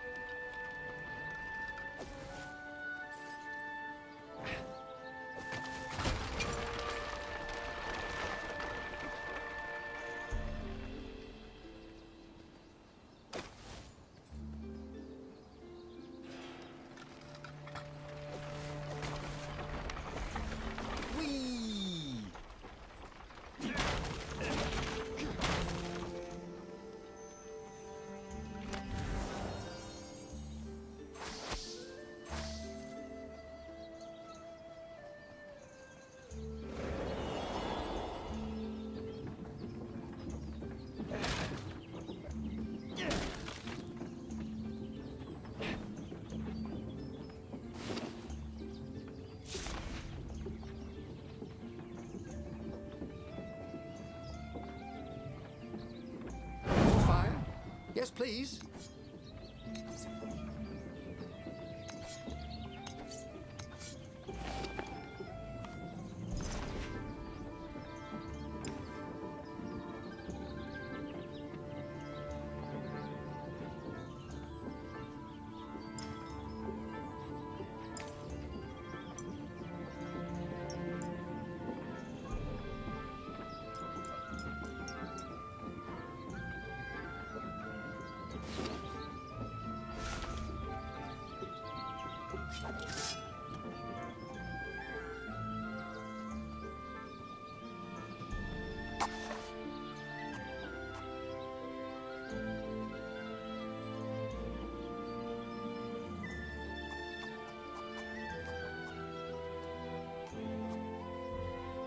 He was more and more extraordinary.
Viewed so closely.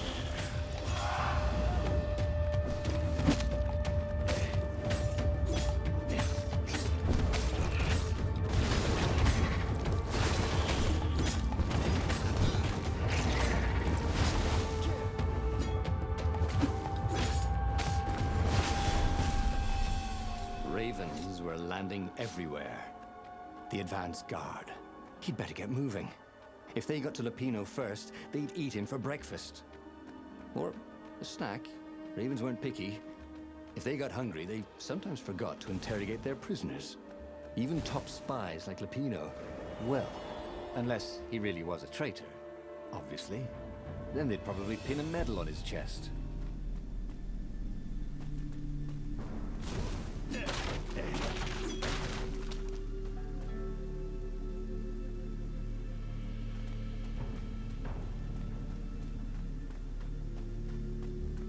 Lupino would betray him. But now Reynardo knew that. What would Lupino do if he knew that Lupino was going to betray him?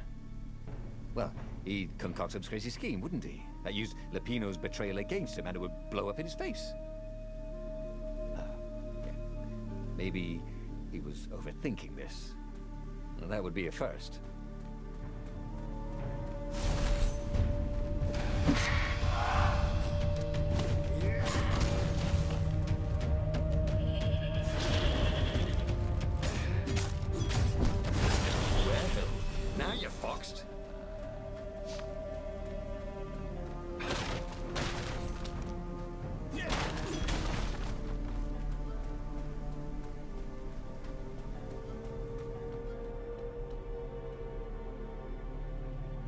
Dirty and bloody, Renato finally reached Lapino.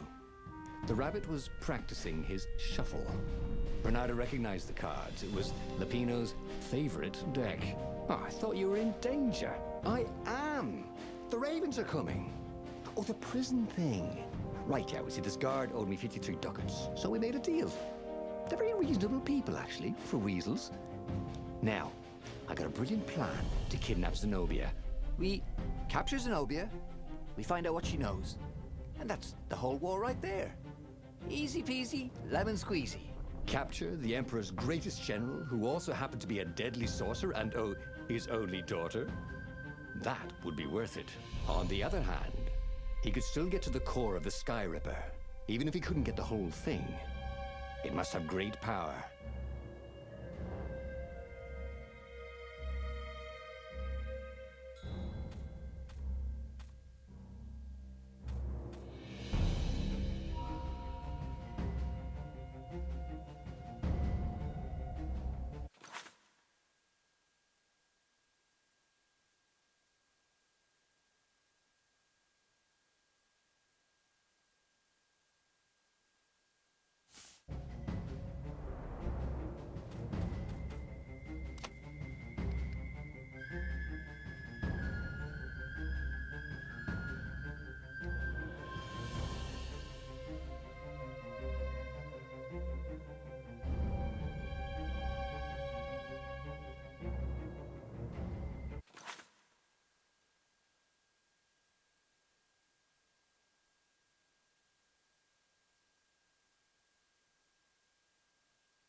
Zenobia wasn't just the Emperor's daughter, of course.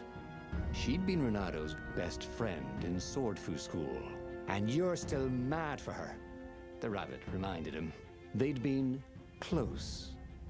She'd told him things no one else knew. But she'd never told him who she really was. She knows all the Emperor's plans, chuckled the Master Spy. She won't give them up easily. She'll tell the interrogators, all right, said Lapino. Taking her would change the game, all right.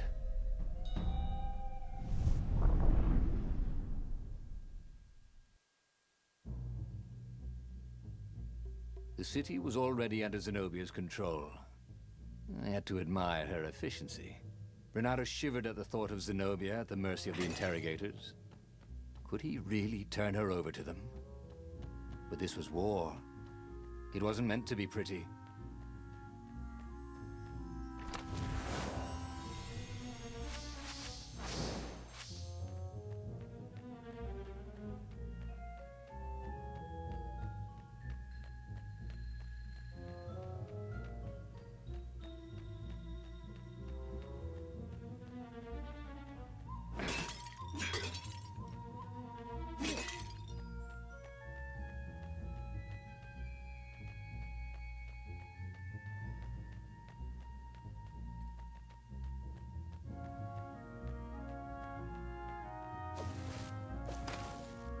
The city was burning, and there was no one to put out the fires.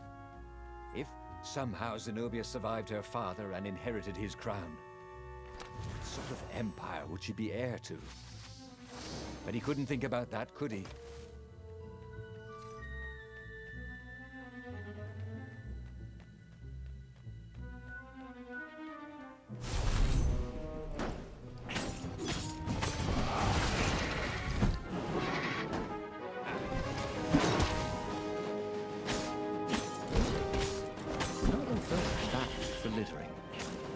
silence was short and trash cans.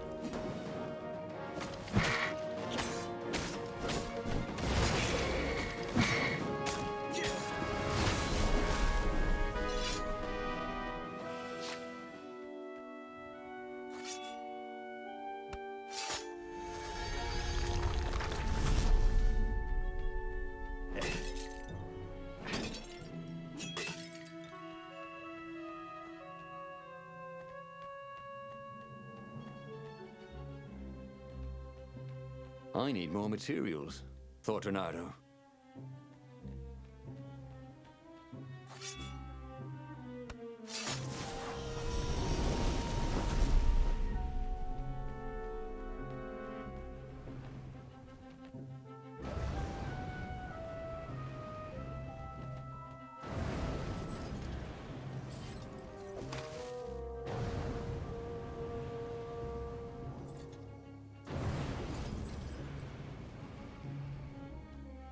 This couldn't be good for global warming.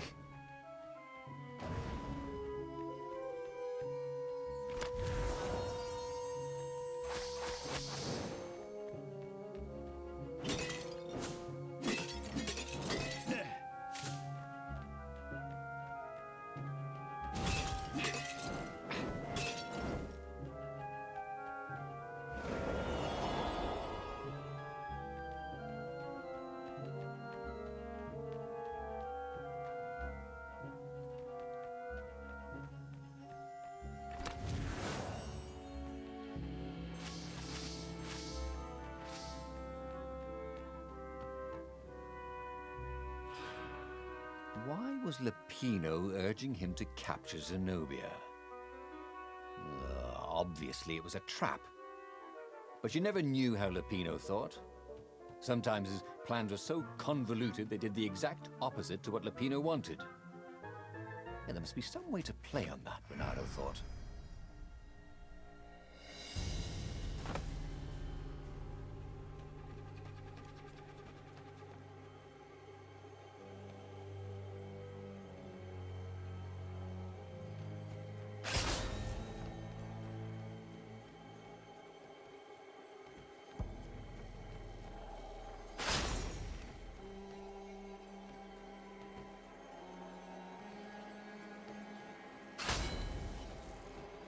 Say goodnight, Gracie, said Renato, wondering who Gracie was.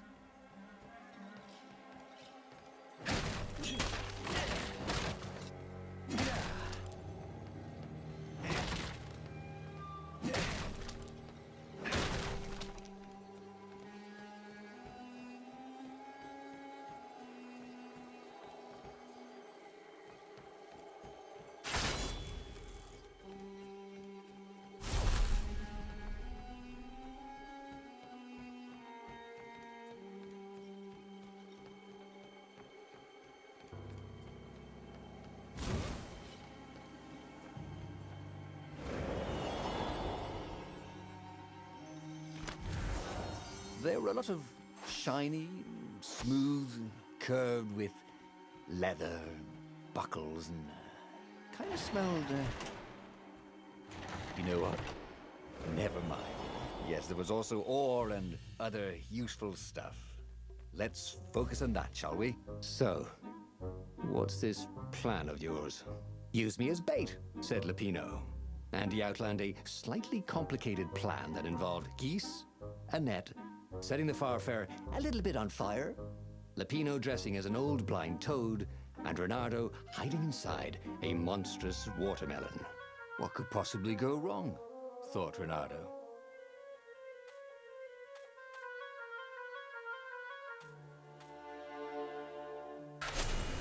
Oh, go ahead. I'm sure you know better, said Lupino. Hey! Hey, a workbench! He could try out his new bling.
Renato slinked through Zenobia's ship, making no sound at all.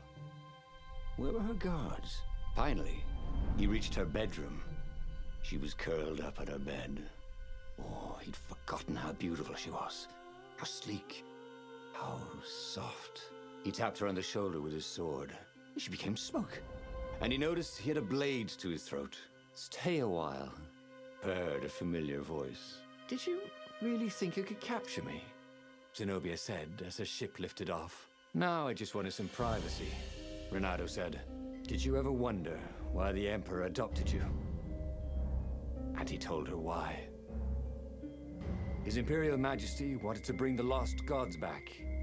They could make him immortal. But to seal the bargain, he needed a sacrifice. Someone who truly loved him. You're lying. She was furious. You can't prove that. I can. And so, they set sail for the Nexus.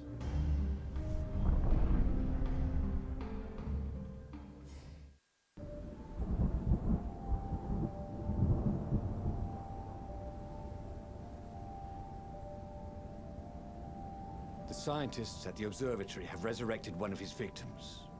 Well, he's not exactly alive, but it can talk, and it can't lie. You took a big risk. You know, I could just cast a spell to make you tell me where the rebel base is. And you wouldn't consider that cheating? She frowned. Ugh, fine. Let's go get your witness. The rebellion had started after atrocities that the Empire hushed up. Renato had rescued a priest whose order had been massacred for one book. He had slept in a burnt village. Dead kittens and puppies had come to tell him what the Emperor had done to them.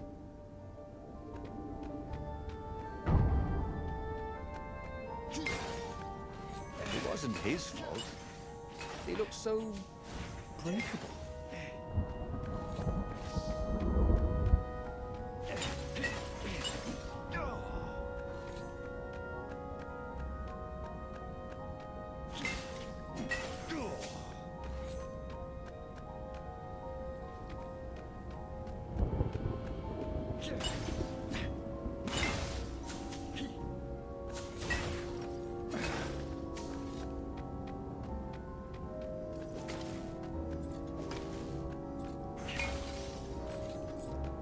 He needed some way to break the ice with this wall, so to speak.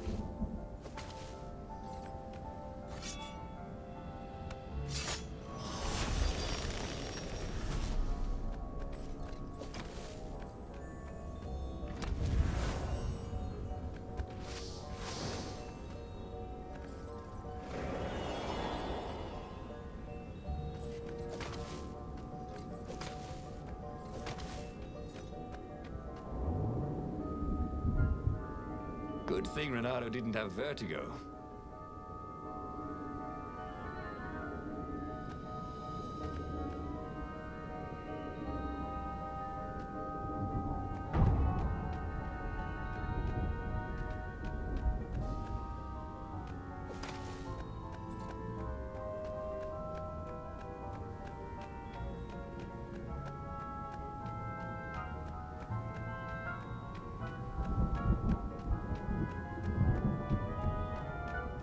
Oh, hey, there's a couple of red spots on your feathers.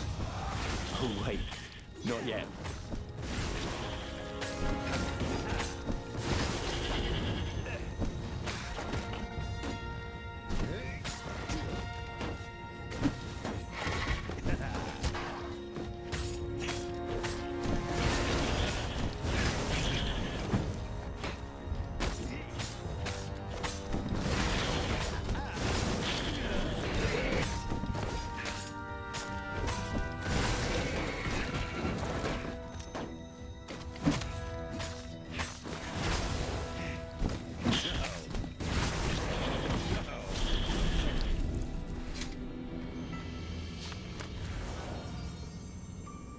This one looked familiar. Had he lost this one in a card game? Welcome back, he thought.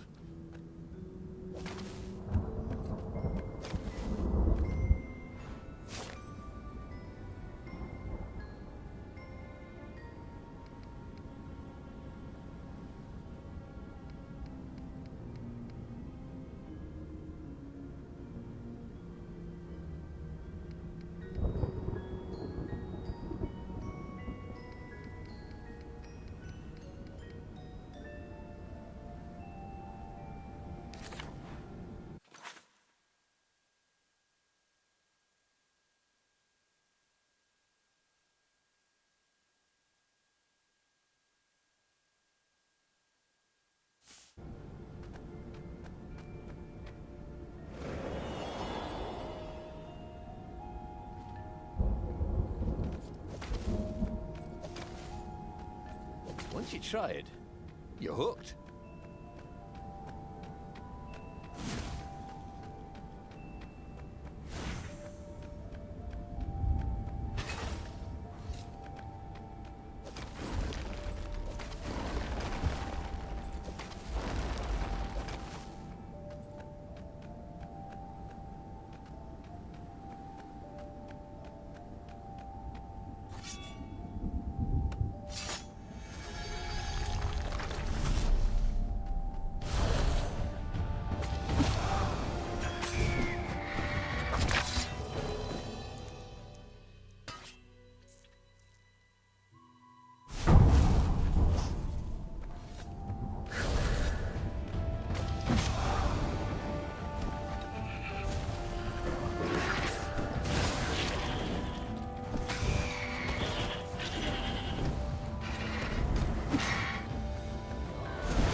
She caught up with him.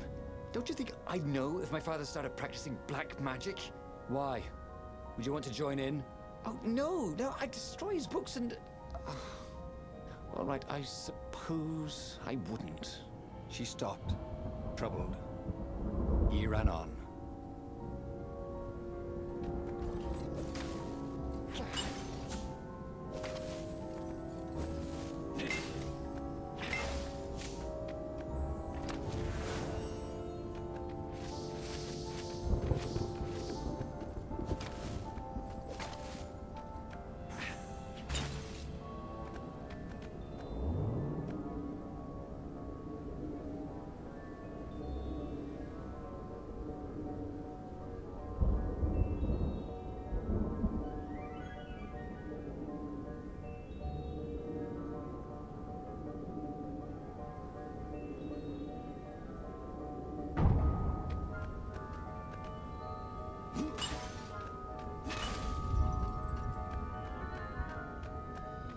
The scientists on this island had been investigating the Emperor's dark rituals on their own. They were neutral in the civil war engulfing the Empire, but they could see that the dark magics the old Toad had loosed were changing the world. Renato hoped he and Zenobia weren't putting them in danger.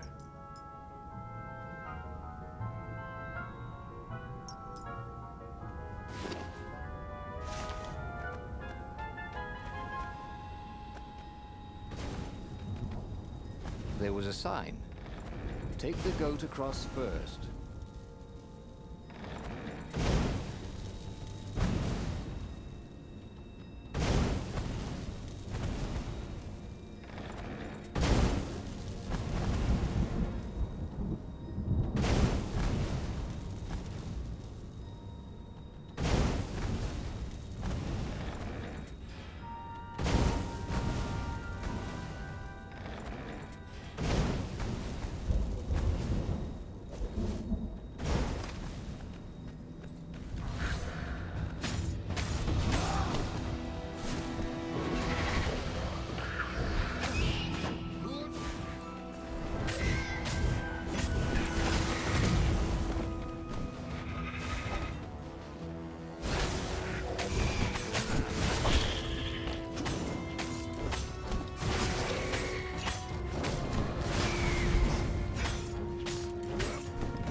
Should have done a barrel roll, he thought, as he died.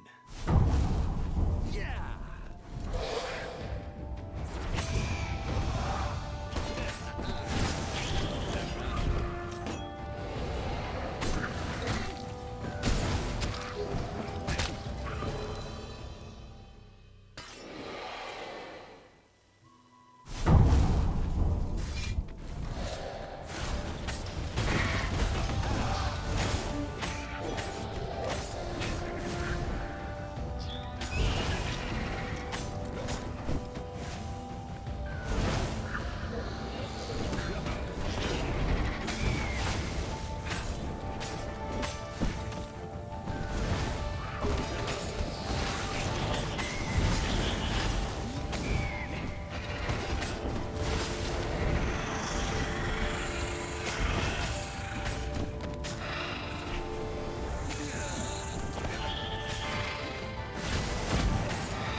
observatory was a burning hulk. Dead scientists and black feathers everywhere. The Ravens had taken care to burn the reanimated witness to cinders. Zenobia stared around, shocked. The scientists had been neutral. They had no part in the rebellion. "Take me to your council," she said, shaken. "I have things to tell them." It was what Renato had gambled on. The Zenobia would turn against her father once she knew his madness. But the rebel base was secret. Could he really risk taking the Emperor's daughter there?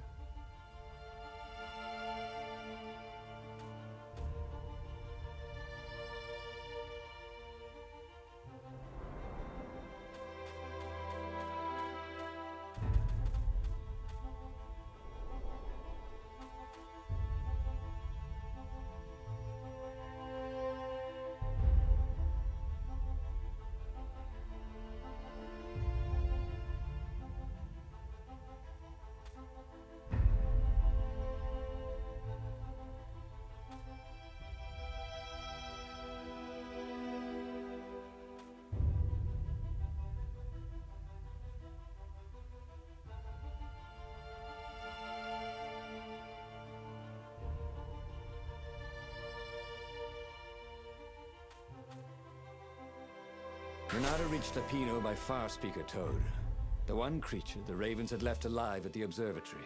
Lapino seemed awfully anxious to meet him at the secret base. If he was a spy for the Empire, he'd turn around and reveal the coordinates to the Empire, jeopardizing the entire rebellion. But Renato couldn't bear to think that Lapino would commit such horrible treachery. There was still good in the Mad Rabbit. He felt sure of it. I'll meet up with you at the base, Lapino said through the Toad. Good thinking. Renato gave him the coordinates. There's a shuttle here I can borrow. Renato found Zenobia in the chart room. I've been having awful dreams, she said. Dead kittens and worse. I thought they were only dreams, you know. Why would anyone want the lost gods back? In those days, the favorite of a god could become immortal. She held herself and shivered. He wants to become an eater of souls. Well, I'm not afraid of dying. Just dying of boredom. Renato said, but she didn't laugh. Silence fell as they flew towards the ruins of the city of Ubar, where the rebellion leadership was hiding. If Zenobia couldn't help them fight off her father, no one could.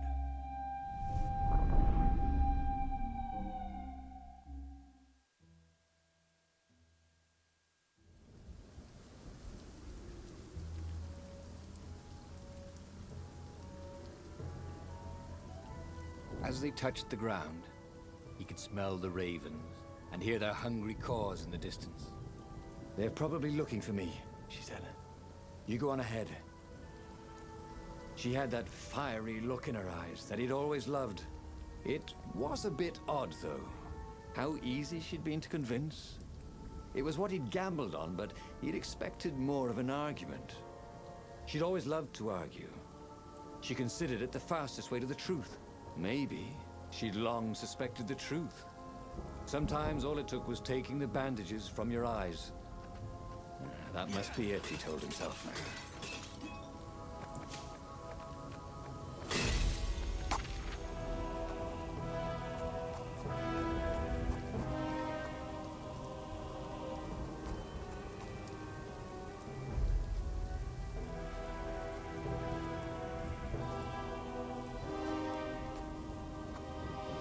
This was way better than being able to shrink down to the size of an ant. What was that all about, anyway?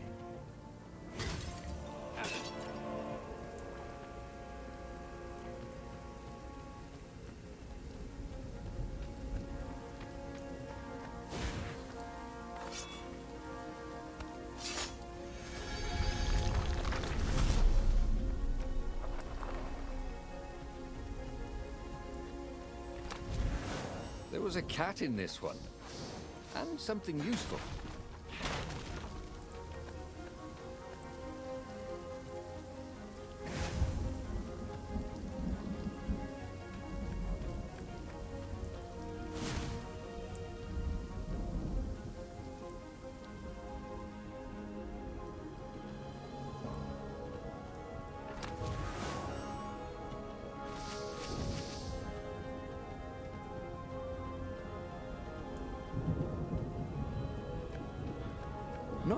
Quite enough, thought Renato.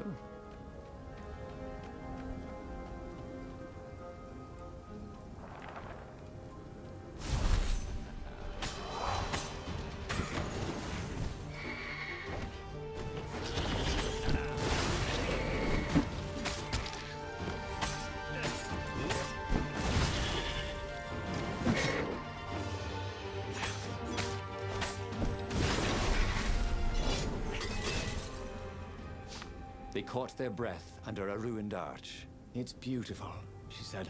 This was the library of Ubar, he said. Your father's ravens thought they had an ancient book. She nodded. Was she crying? This was exactly what I wanted, Renato thought. To turn her to our cause. So, why do I feel something is terribly wrong? Because nothing ever goes this smoothly, is why.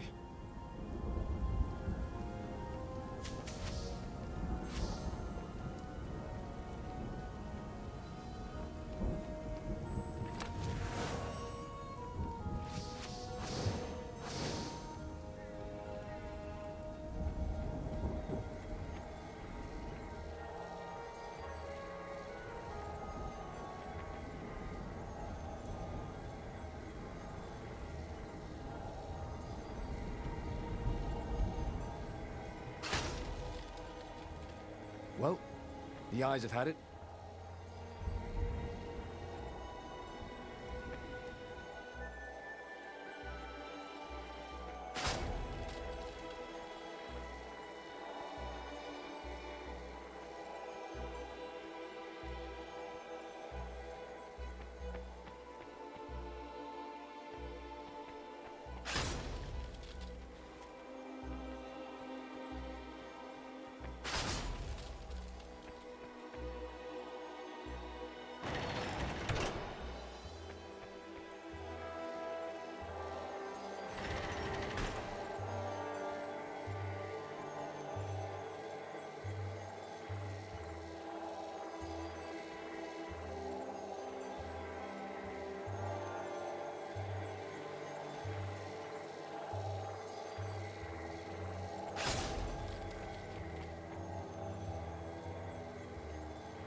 As for the gate, well, you could take her or leave her.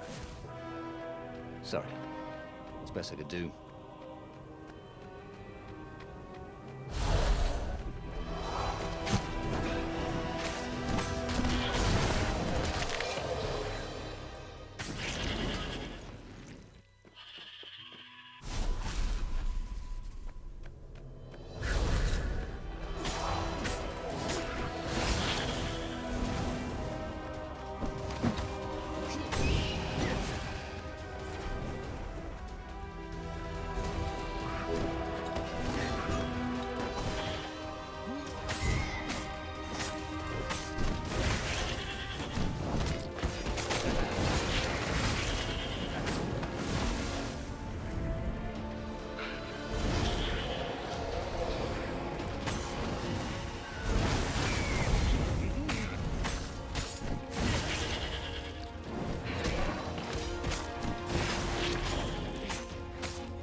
But there were still so many games to play, Renato thought as he died.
Goodbye, life, he thought. Hello, emptiness.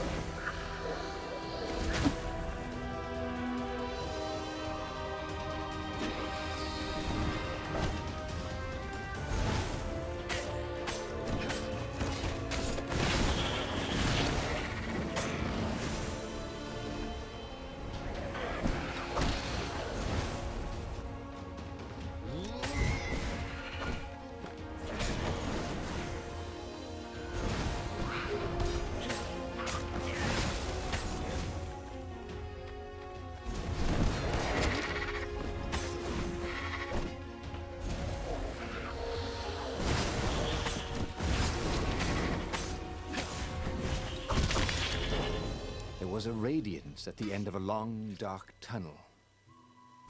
Mother? He thought.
The new pathway made Renato curious.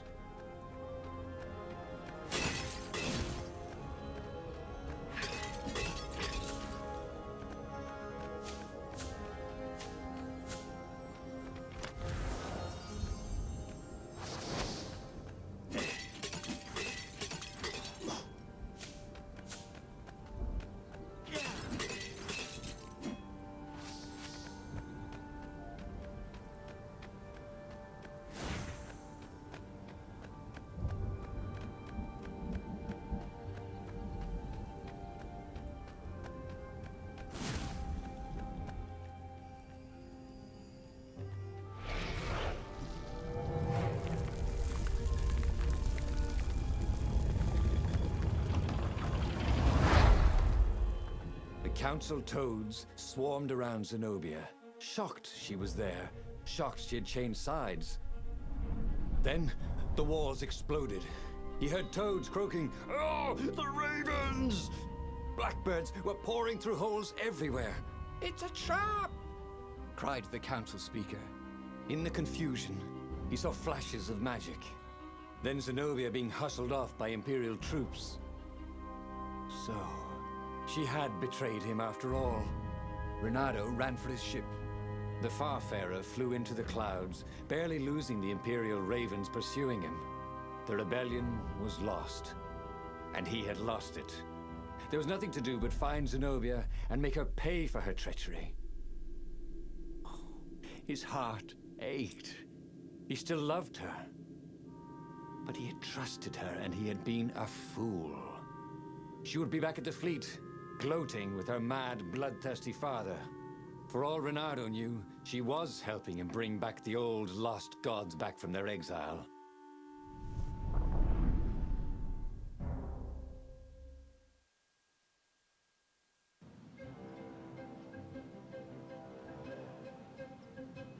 Renato landed in the middle of the Imperial fleet. The rebels were losing badly. Without leadership, it was a slaughter. Renato felt strangely free, trying not to think about how he had lost the war, trying not to think about how he had loved Zenobia. blinded himself to her treachery. That's what it meant to be a hero. To keep on fighting after the most bitter of betrayals. To never know if you could trust anyone. Cats. What a waste of fur.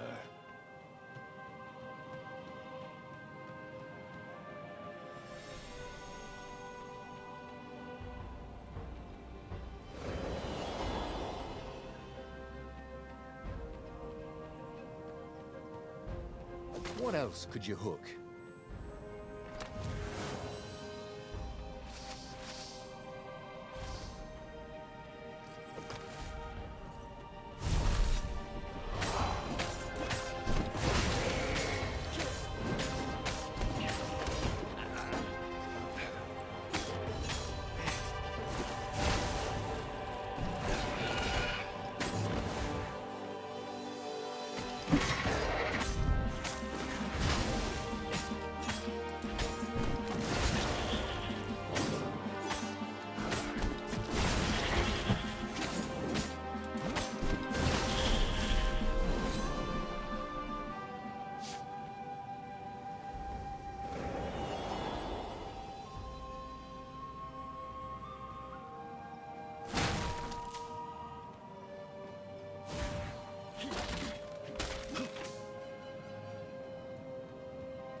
If they didn't want their things broken, they really ought to make them stronger.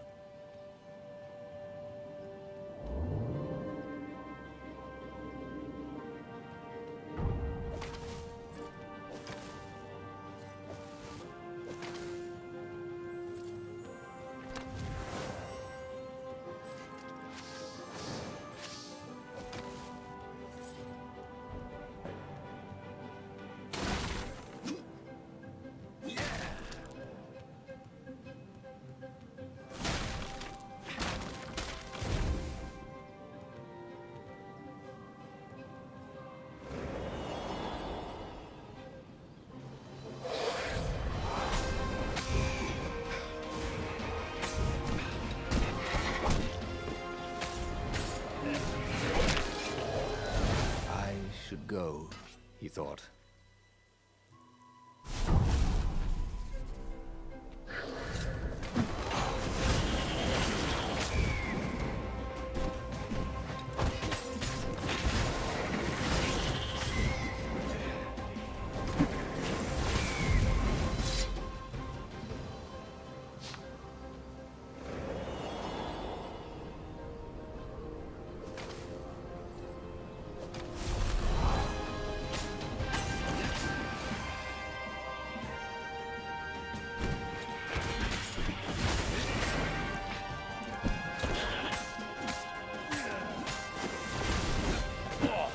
Someone needs a bath.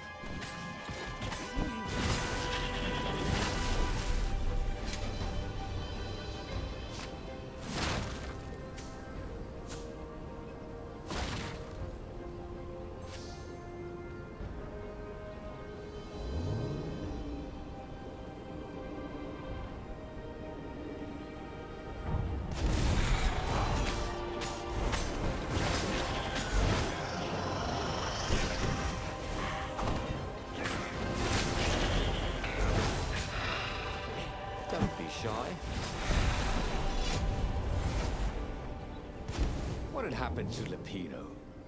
Had the mad rabbit fled to safety? Or was he forlornly carrying on like the few rebels run out to sea here or there? It didn't matter anymore.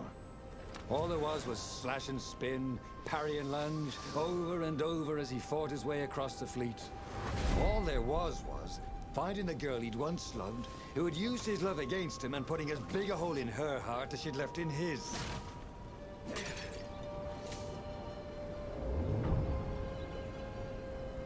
Oh, this really didn't have much in the way of safety features, did it?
suddenly Zenobia was there, advancing a Lapino. So the Mad Rabbit had survived. "Save me, or I'm done for!" screamed Lapino. Zenobia turned, showing her teeth in a smile. "You're alive!" Renato ran towards the witch. "Lapino's the one who betrayed you!" she shouted. "He warned my father!" Before he could think, Renato sank his sword into the sorceress. She stared at him, heartbroken. "No! Lapino's the traitor!" Renato had an awful, sinking feeling in his stomach. Then, he felt a knife in his back. "I'm afraid she's right," said the Mad Rabbit. "Ain't I a stinker?" Then, the sun went out. Damn it. And just like that, he was alive again, and back on the Farfarer, still fleeing burning Ubar. The book was still open before him. So, the book was a portal. It took you to the future, when your destinies would branch. He had failed and died 3 times, and he hadn't learned anything new this time. He'd done the same thing twice, yet expected a different outcome.